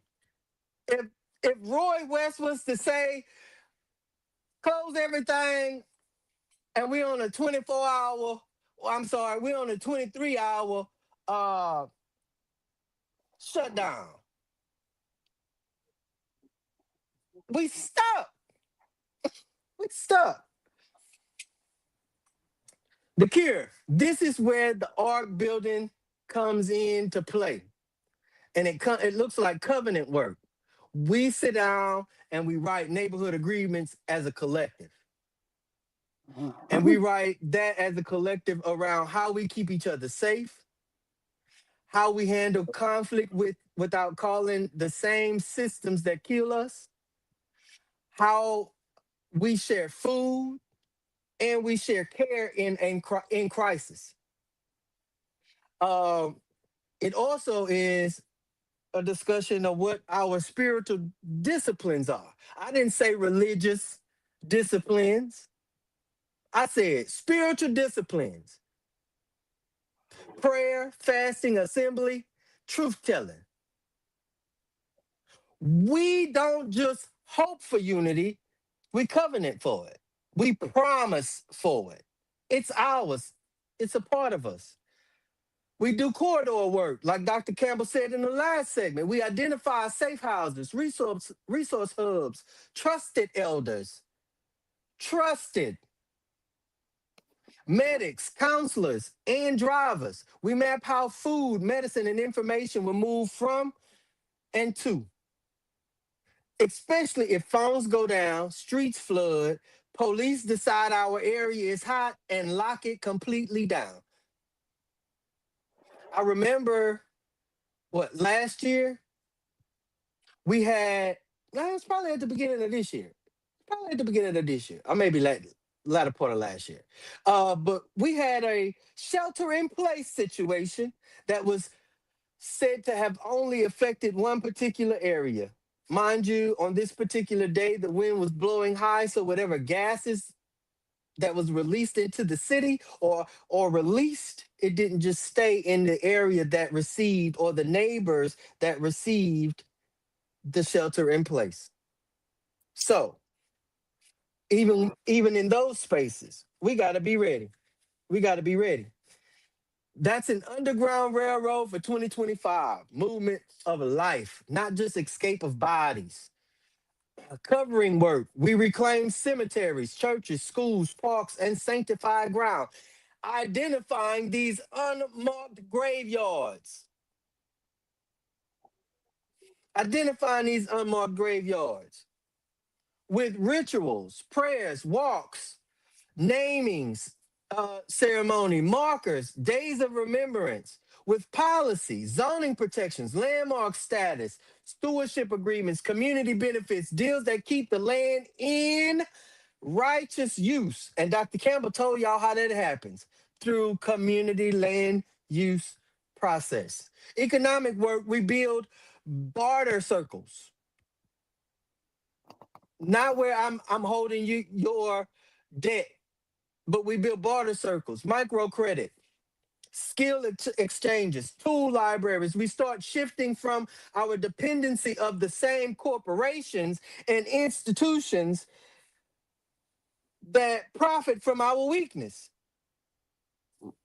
That's not that's not retreat, y'all. That's preparation. That is what revolution looked like before a shot is fired or a headline is written. Rebuilding the ark is not just about surviving disaster. It's about standing before the Most High, knowing we did not ignore the signs. We heard your voice. We took heed. We did not leave our people naked. We did not leave them hungry. And we did not wait for the empire to rescue us. Because, like I told y'all in a few episodes ago, they ain't coming. Dr. Campbell, Hmm. I'm gonna give you Dustin's shot. You ready Okay. for it? Yeah, I'm ready. Perry, you can weigh in on Dustin's shot as well. Um, how do they? Let me pull up. Okay, yeah. Talk straight to the family. Watching who feels alone, burned by community before, and scared to trust anybody. How do they begin to participate in the arc building without being naive or putting themselves in extra danger? Go ahead, Dr. Campbell. So they can start right where they are. Hmm. You don't have to trust a crowd. Look for one person of reliable character. That's enough. Hmm. And then number one, you observe. Don't join. Watch who shows up consistently for others, not just for the cameras or cloud. Look for the quiet helper. Exactly. Exactly. Okay. Then number two, you start with a task, not a testimony. Offer help with something specific and tangible, a ride, a meal, research. Shared work builds trust slower but safer. Hmm. So, if you bring a meal to a person, like let's say maybe every Wednesday, you have 7 days in between there. So, and if one person in the community takes up to uh cater to a need of a senior, let's Hmm. say, uh, and one person takes each day of the week, at least that senior is getting a meal every day, and they're learning to trust their community. Right. Right. Right. Okay.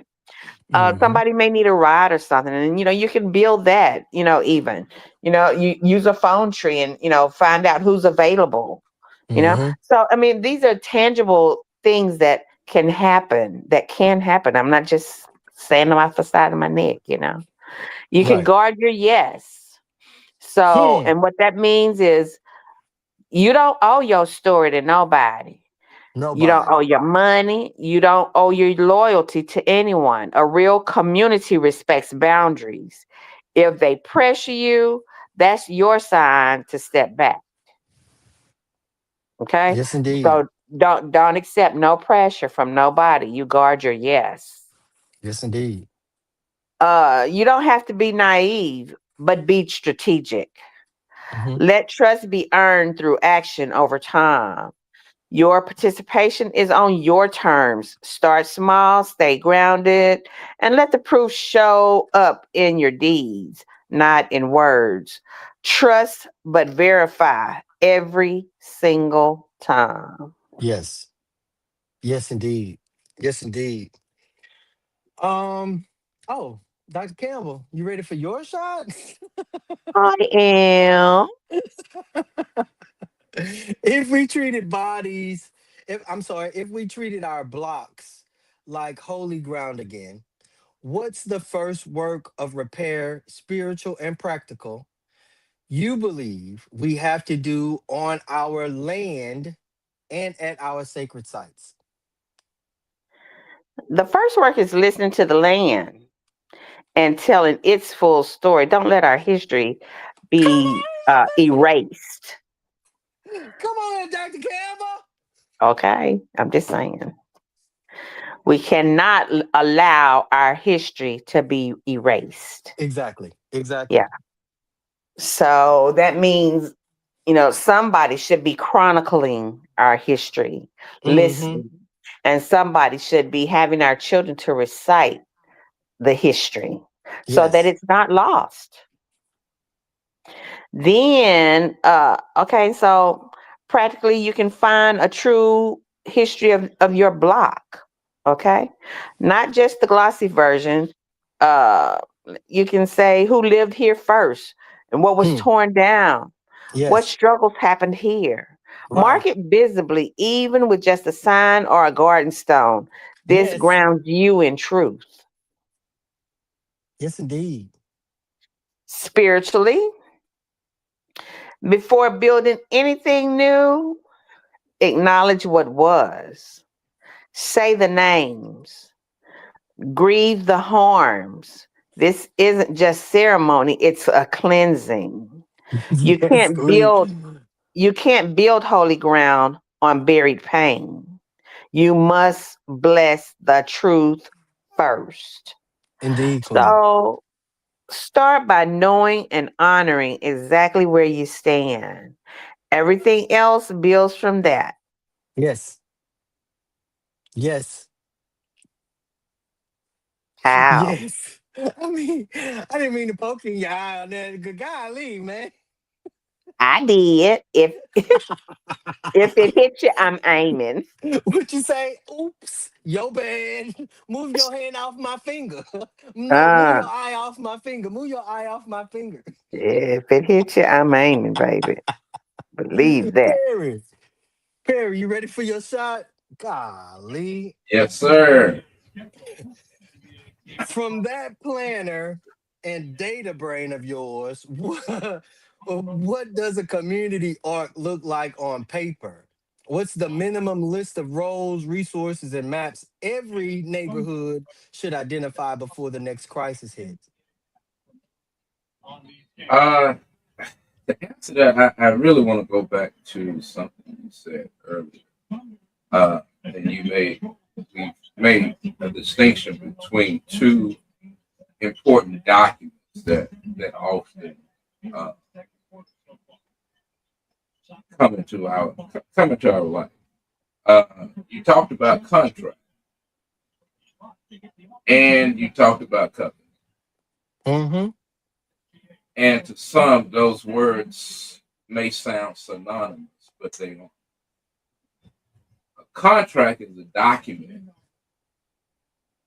that binds two parties who may not trust each other but find common ground. Make it plain, Reverend Come Son. on now.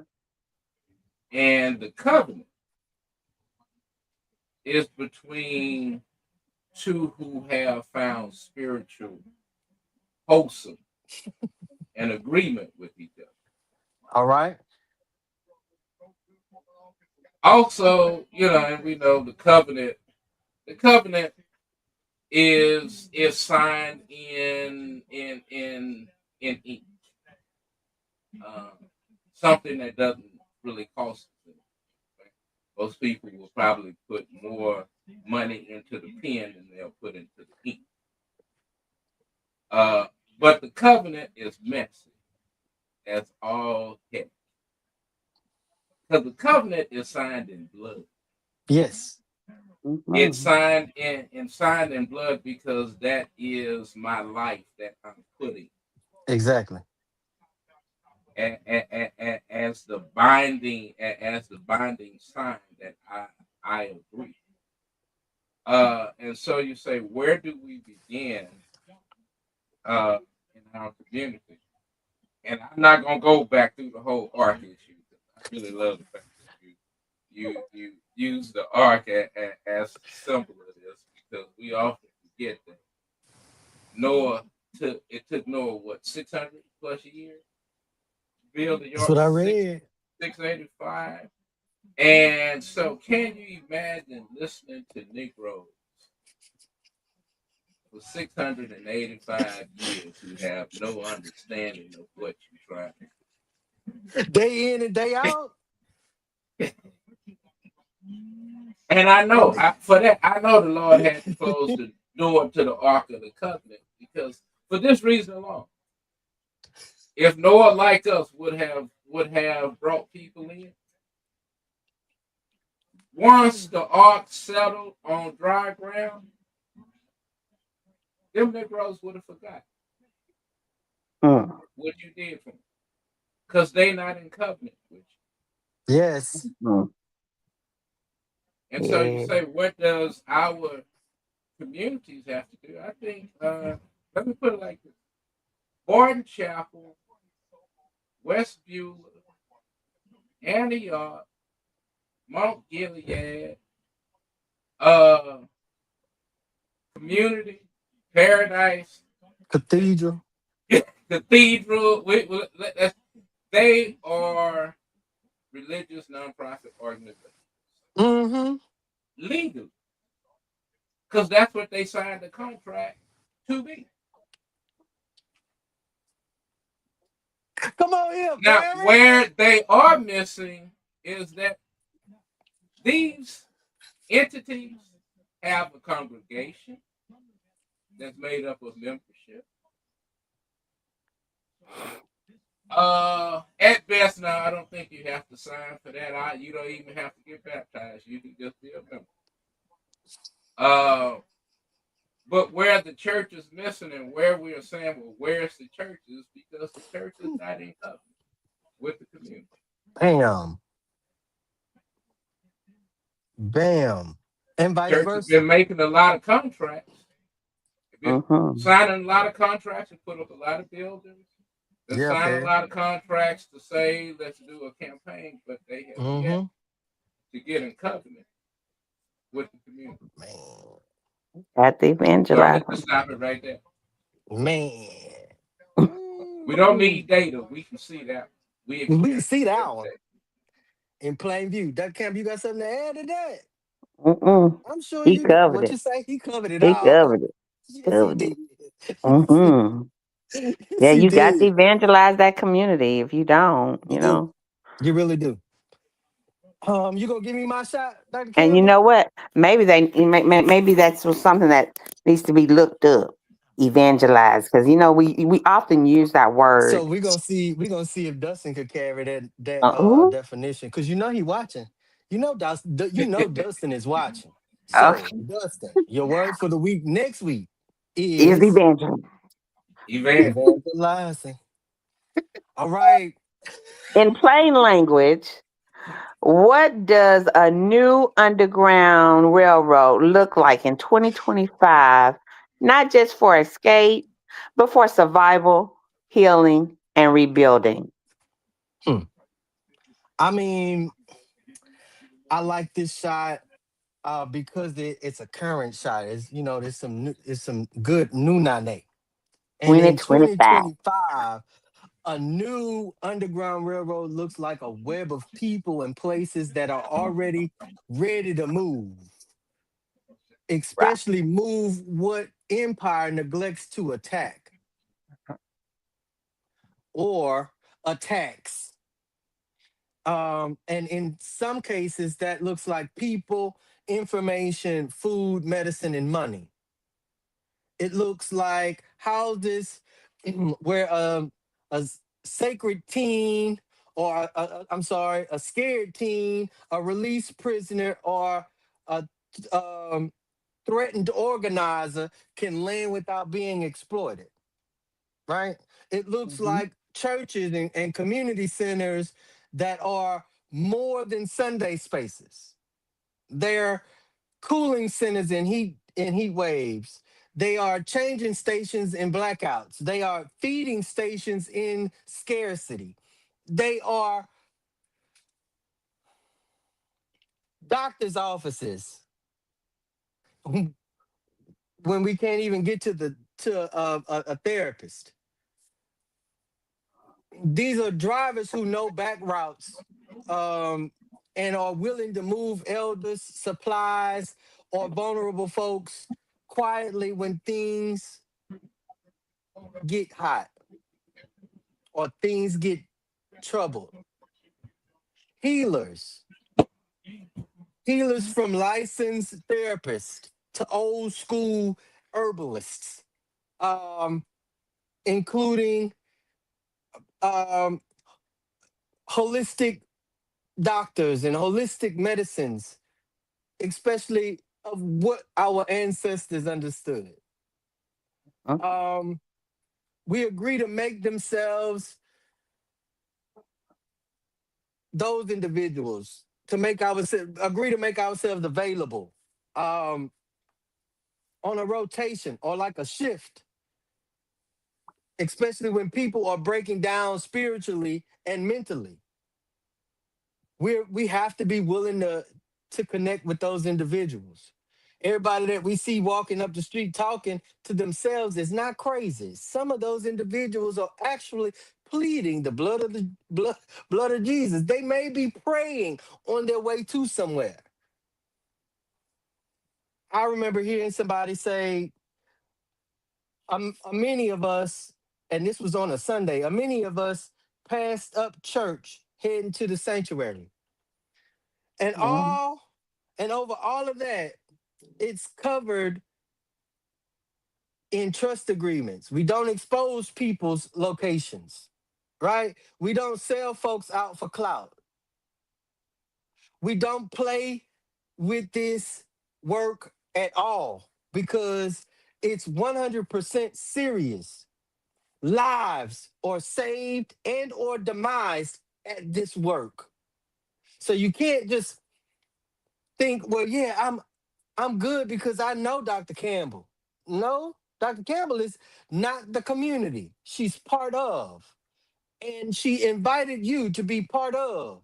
So either you join by being a steward of truth, first and foremost. It's not about running away, y'all. It's about quietly building a parallel network that resembles one of care, one of survival, and one of defense. So when the official system cracks, our people aren't left to die, right? Flashpoint for this particular segment is if your neighborhood had to function for 30 days with no outside help, no city, no state, no Fed, no FEMA, what would collapse? No Cajun Navy. What would collapse first where you live? Type in the chat one for food, two for medicine and elder care, type three for safety, or type four for communication and information. And if you feel led to, tell us what you wish your community already had in place. Again, if your neighborhood had to function for 30 days with no outside help, no city, no state, no Fed, what would collapse first where you lived? in your opinion? Food, type 1. Medicine and elder care, put 2. Safety, put 3. Communication and information, put 4. Anybody want to respond to that? Know your rights. You have the right to to form neighborhood association, co-ops, block clubs, and mutual aid networks with or without the city's blessing. The state did not invent community. We did. You have the right to defend and to steward cemeteries, historic sites, and community spaces. That means pushing for landmark statuses, easements, community benefit agreements, and policies that protect holy ground from predatory development. Y'all remember the graveyard in the north end on Pine? The one that they was trying to rip up? You heard it. You got the information now. So being that that graveyard is marked and was marked when they was trying to diminish it, demolish it, and erase it, we got to be extra on our p's and q's because if we if we recollect a while, that is one of the only Buffalo Soldier grave identified burial spaces. Now there are several Buffalo soldiers buried throughout all of Beaumont and Jefferson County. I even saw a Negro Confederate soldier in Orange County. And this cemetery is also overgrown. So we have to definitely be stewards, rightful stewards of what we have. Again, you have the right to train your people in first aid, conflict mediation, self defense, and spiritual disciplines. The same thing that we just mentioned. Preparedness is not paranoia, it is stewardship. Hear me well. Um, Roundtable question for our local topic is: if we accept that no empire is coming to save us, what does a righteous, just, disciplined community led revolution look like on our block? Not in fantasy, but in the next 6 to 12 days, weeks, and or months. Dr. Campbell, you have the floor. Okay, so in 6 to 12 days, you can map your block. Who has skills? Who needs what? Set one regular check in, a porch or a group text. Now share a meal. It starts with seeing each other. Hmm. That's in 6 to 12 days. In 6 to 12 weeks, Hmm. pool your resources. Start a tool library or a community pantry. Hmm. Form a neighborhood watch that actually helps instead of just policing. Hmm. Hmm. Draft a simple block pack for mutual aid. Who can cook? Who can fix a leak? Or who can give a ride? Yeah. So then in 6 to 12 months, you can launch a small tangible alternative, a community garden on a vacant lot, a rotating savings club to bypass loans, Yes. a known trusted mediator for local disputes instead of calling 911. Hmm. Okay, the revolution is doing what the system won't together. It's not a storm, it's building a shed in the rain, one nail Hmm. at a time. Absolutely. Absolutely. Mhm. Perry, you have the floor.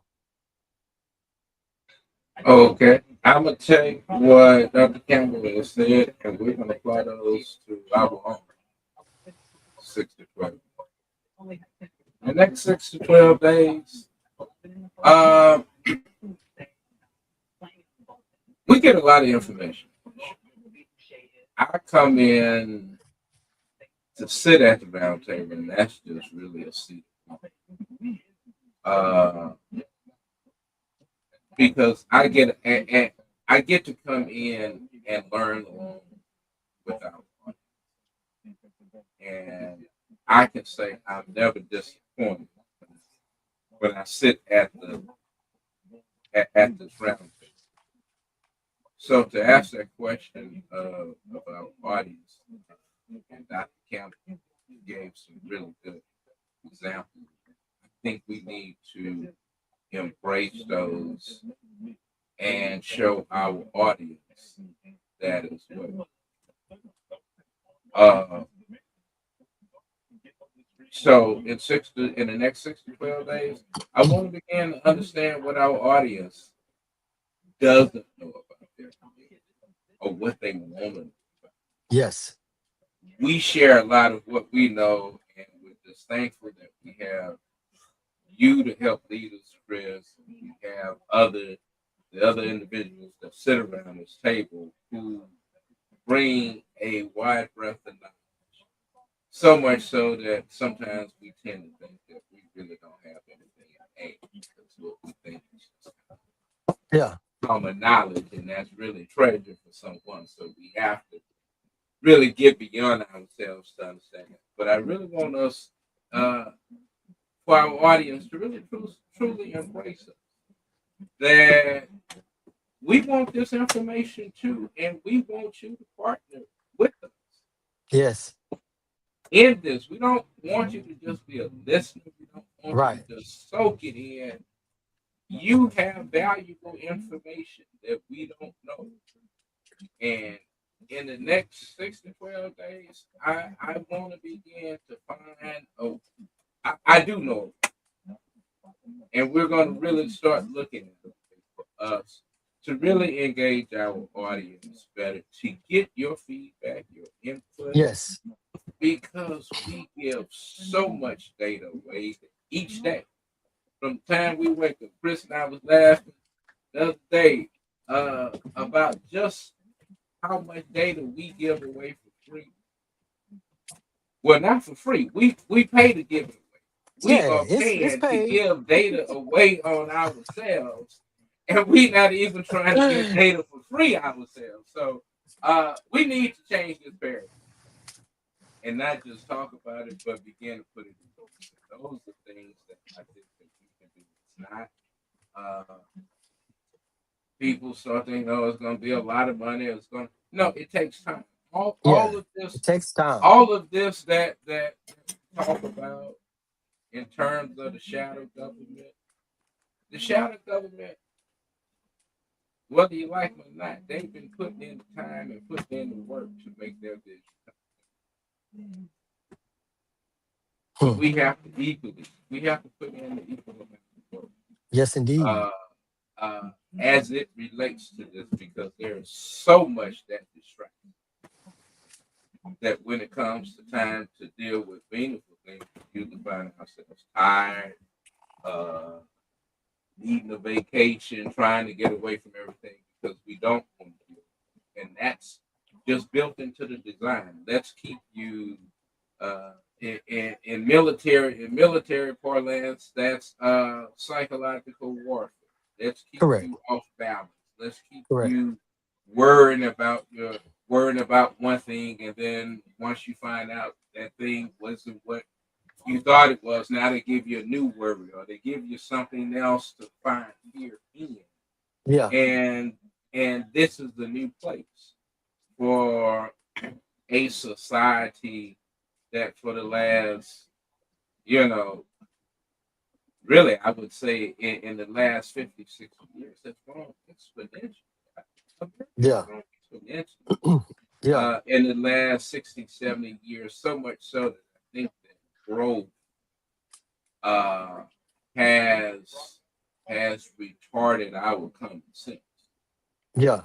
Tony, Dr. Campbell's in the backstage. And so, yeah, so in the next 6 to 12 days, let's put together. I want to put together a way that we can gauge our audience, and reach out to our audience, and really begin to have our audience engage us beyond this platform, so that we can Absolutely. put this good information that we hold. Absolutely. So what that's going to look like in the coming days to our platform host and to our listeners and viewers at the Knowledge is Power podcast live and the growing Roundtable Talk family.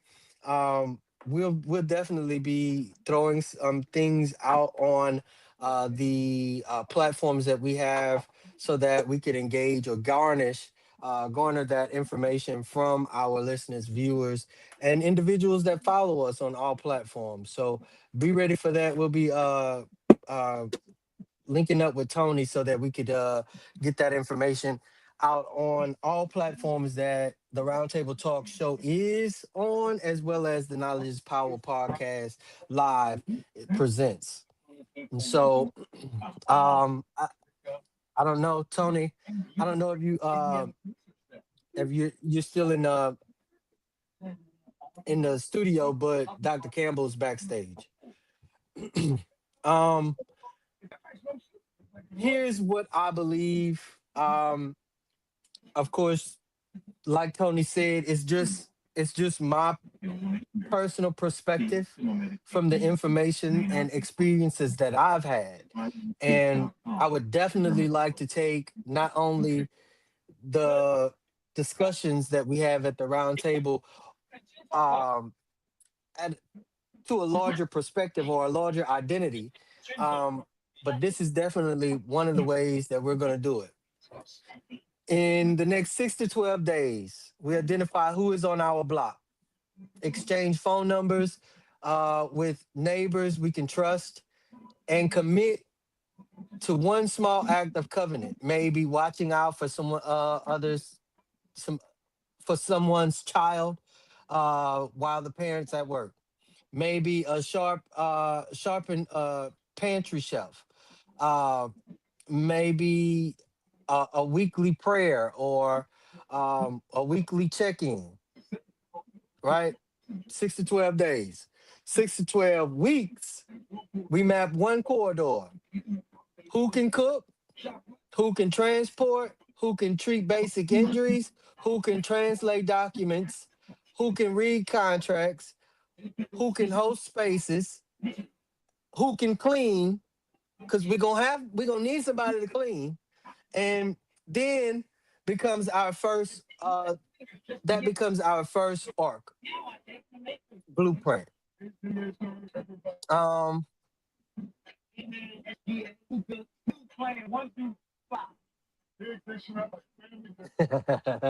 I had to read a comment from Dr. Campbell. In the next 6 to 12 months, we push one concrete protection into reality: a neighborhood association's charter, a no idling zone at the school, a cemetery protection ordinance, a community benefit agreement tied to a local project of some sort. Revolution isn't just saying no to empower, it's saying yes to the systems we build in its space or in its place. That's what a righteous, just, and disciplined revolution looks like to me. That's just to me. Now, we, like Perry said, we definitely want to engage you, our listeners and watchers, on every aspect as we possibly could. But before we close, one last quick round from everybody, and then I'll ask you all for something to give us something to close us out for the rest of the week. But name one concrete assessment or concrete assignment you feel called to personally in this season. Is it teaching, organizing, documenting, healing, guarding, resourcing? Whatever it is, let us know. And then name one invitation to the viewers, um, one first step they can take this week to move from spectator to co-builder. Dr. Catherine, welcome back. You have the floor. So maybe we should break these different roles down so that people can fully assess what we're expecting of them, or what's expected of them in these roles. So, right. So teaching, they can pass on practical skills like fixing things or growing food or managing money. So the community isn't dependent on outside systems, right? Um, Some people may even know how to set up a credit union. They may I got her know. in my pocket. I got her in my pocket. Okay. So see, that's what I'm saying. That's something that we can do in the neighborhood, right? Exactly. Practical skills are very important to the community. So Yes. organizing, you can turn concern into action, matching needs up with help, setting up meetings, and keeping the work moving forward. Some people may be good at that, Hmm. so that we're going to turn to that person for organizing. Right. Right. Documenting, recording what happens. We know some people who are avid historians. Hmm. They keep minutes, they track resources, Hmm. and tell communities the real story so no Hmm. one can rewrite it. Exactly. So those people are very important. The healers, the healing people, like you said, addressing trauma and conflict, Hmm. providing emotional, mental, and spiritual care so people can stay strong and engaged. Right. That's very important. Guarding.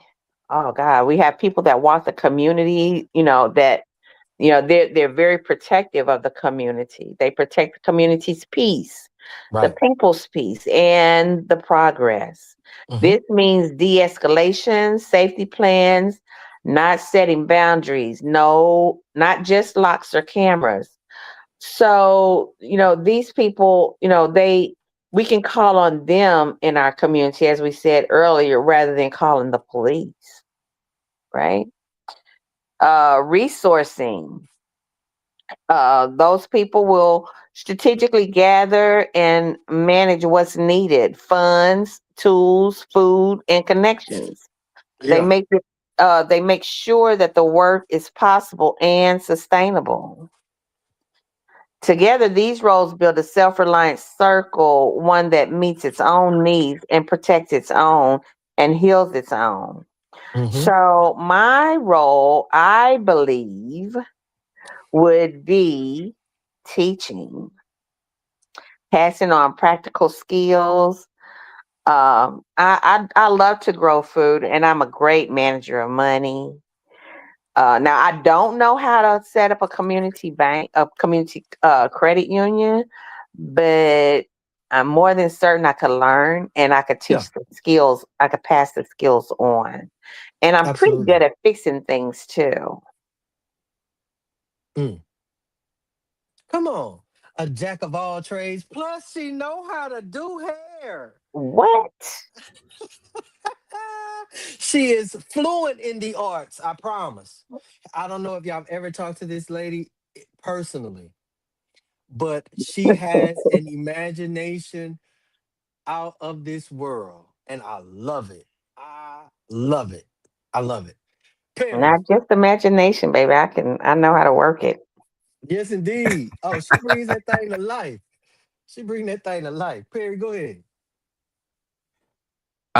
May I also add, Dr. Campbell, that we do need nosy people. They're a Oh, great resource. We okay. need nosy people like Those are the guarders. They're guarding people's property. Yeah.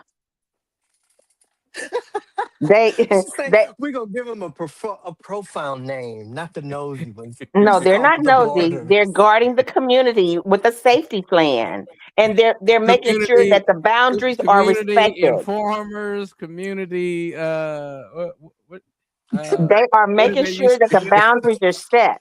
Okay? Right. Yeah. We can even go back real old school.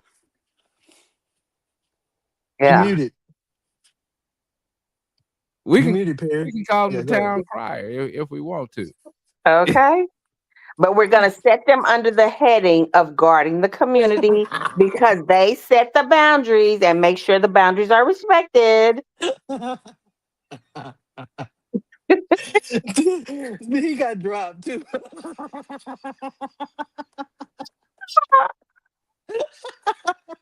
I'm just saying. Oh man, that's what you get for calling people nosy. He coming back. Oh man. While we wait on him to come back up, um, Tony, could you please make sure he's not backstage? Um, I definitely want I definitely want to thank y'all for see you back. Go ahead, Messy Marvin. No, I'm just saying there's room at the table for everyone. For And everyone everyone. has a skill. Absolutely. And That's everyone right. has a skill. Even the guy at the that's hanging out around the store, as long as we give him some water to wash his hands, we'll allow him to handle the pit. Right. You got to give him more than a little water. None, well, no, no, no. Well, yes, yes, we do. Wash him with hyssop. What? Okay, okay. But Cleanse me. everybody in the community is important. Everybody, Absolutely. everybody. No Absolutely. one, no one should be overlooked. I totally agree, Dr. Campbell. Right. No. Go ahead, No, Perry. and of course my role, Chris always talks about me being a data guy, but really I really see my role as helping those who are treading away to give them better insight, because your role is leading. Everyone has a role, but at the end of the day, like I said, someone is always looking at us and keeping count of us. Yeah. Mm-hmm, mm-hmm. Whether we want to call that big brother or the man or whatever, our efforts are on wide display, and it is just it's poor stewardship of us not to use the advantages that we have. And and I like to say all the time, I work in an industry where people pay me handsomely to find out information. I end up having to fight the community I love to even get them to start trying to look at the information Hmm. that can help us. And so, it's just it's my cross, not complaining, but always trying to find ways that we can collaborate, because we're in this data age, and just like we talk about, we need plumbers and we need electricians. We have to understand that there is a data component that is very much a trade level. And if Mm-hmm, we Yes. can begin to teach our kids mm-hmm. that trade has a value, unfortunately, it's always the seniors that's always trying to get the kids to do a Facebook post, and oh, you can get out there on X, and that's not using the children's skill. That's using one aspect of what they know, but we've not brought them into the fold such that what they can provide is adding value. And so, that Campbell, I'm with you on the teaching. We have to teach our young people that they have a skill now, and that skill has value in the community in which they live and thrive. And unfortunately, the community hasn't asked much of them. Hmm. But as we move forward, we've got to ask them and include them, and not push them as the elders used to do us, to give them a handful of flyers and go stand out on the corner and pass out the flyers. No, these kids are engaging.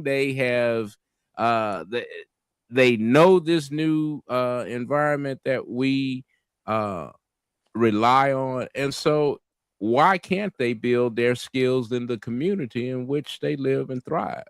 Right. As opposed to, as what happened in my case, you go outside to learn a skill, and for most of us, we never come back, because once I've learned it outside and I've applied it outside, why do I need to come back? Come back. Mm-hmm. I totally agree. Dr. So Campbell. then, so then let's extend an invitation to the viewers. A first step that they could take this week to move from spectator to co-builder. Hmm.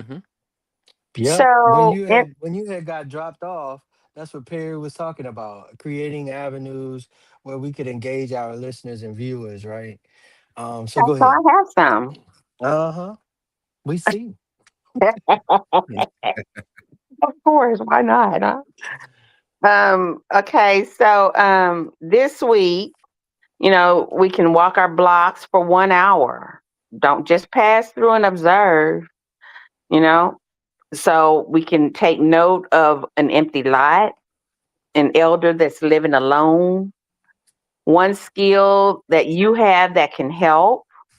Then tell one neighbor what you saw and ask, what's one thing we could fix together? That's Yeah. it. You've moved from spectator to scout. The Yeah. building starts with seeing what's already there. So Yeah. take an hour. Just an hour. It's good for your Just an heart too. hour. Taking that walk Yeah. for an hour is good for your heart too. And that same nosy neighbor Perry mentioned, they going the third time you come around that block, they're gonna be like, hey baby, how you doing? Who are you? What you doing? Uh huh. Yes, indeed. Yes, indeed. So, Dr. Campbell, give us something for the rest of the week. Perry, you follow, and I'll close us out. Okay, so I'm going to say that a builder doesn't just hear truth, they put it into practice. Your block is your rock. Start there, build there, and what you build will stand. Exactly. Exactly. Awesome. Perry. uh, in this season of Advent, Mm, um, take time to nourish and prepare for the birth of what's to come, even if the current environment is not look like it. accepting of what's to come. Yes. Yes, indeed. That's So prophetic right there. obstacles are included in this week, however they may come, how persistent they may be. But that obstacle is there to help nurture and prepare you for the birth of what you are, what's about to come. You are the vessel. You are the Yes, vessel. indeed. Yes, indeed. Mhm, mhm, Come on. Don't abort the baby, he just said. That's what I mhm, heard. I heard it. mhm. Man, family, tonight we have done surgery. You understand? Pre op, post op. We've done surgery. We didn't just talk about elections and headlines. We talked about the false prophets and paid narrators who keep this empire's spell alive. The state level contracts and maps that function like spiritual covenants against our own people. The local breakdown of covenant, memory, and protection that's left our neighborhoods exposed. But we also handed you tools, the language to name the spirits that work, the questions to test every voice, every policy, and every contract, the first steps to build arc, corridor, and covenant where you live. The veil has been torn. We can't pretend we don't see. And if you do, we're going to call you a liar. So this week, ask yourself, what lie have I been agreeing with that I need to break covenant with? Who can I lock arms with so I am not doing this alone? What is one arc building move I heard that I can make in the next 7 days, however small, to protect and prepare my community, my people, my block? You are not crazy for seeing what you see. You are not weak for feeling what you feel. And you are not powerless unless you decide to stay that way. Um the veil has been torn, y'all. Name it. I'm Christopher Jones. This is the Roundtable Talk Show. And on behalf of Dr. Campbell, Perry, and Dustin, and our platform host, Tony Renfro, and the Knowledge is Power Podcast Live, we love you. We're in this with you, and we're building too. And remember, stay prayed up, stay prayed up, stay prayed up. Thank y'all. God bless. Have a good night.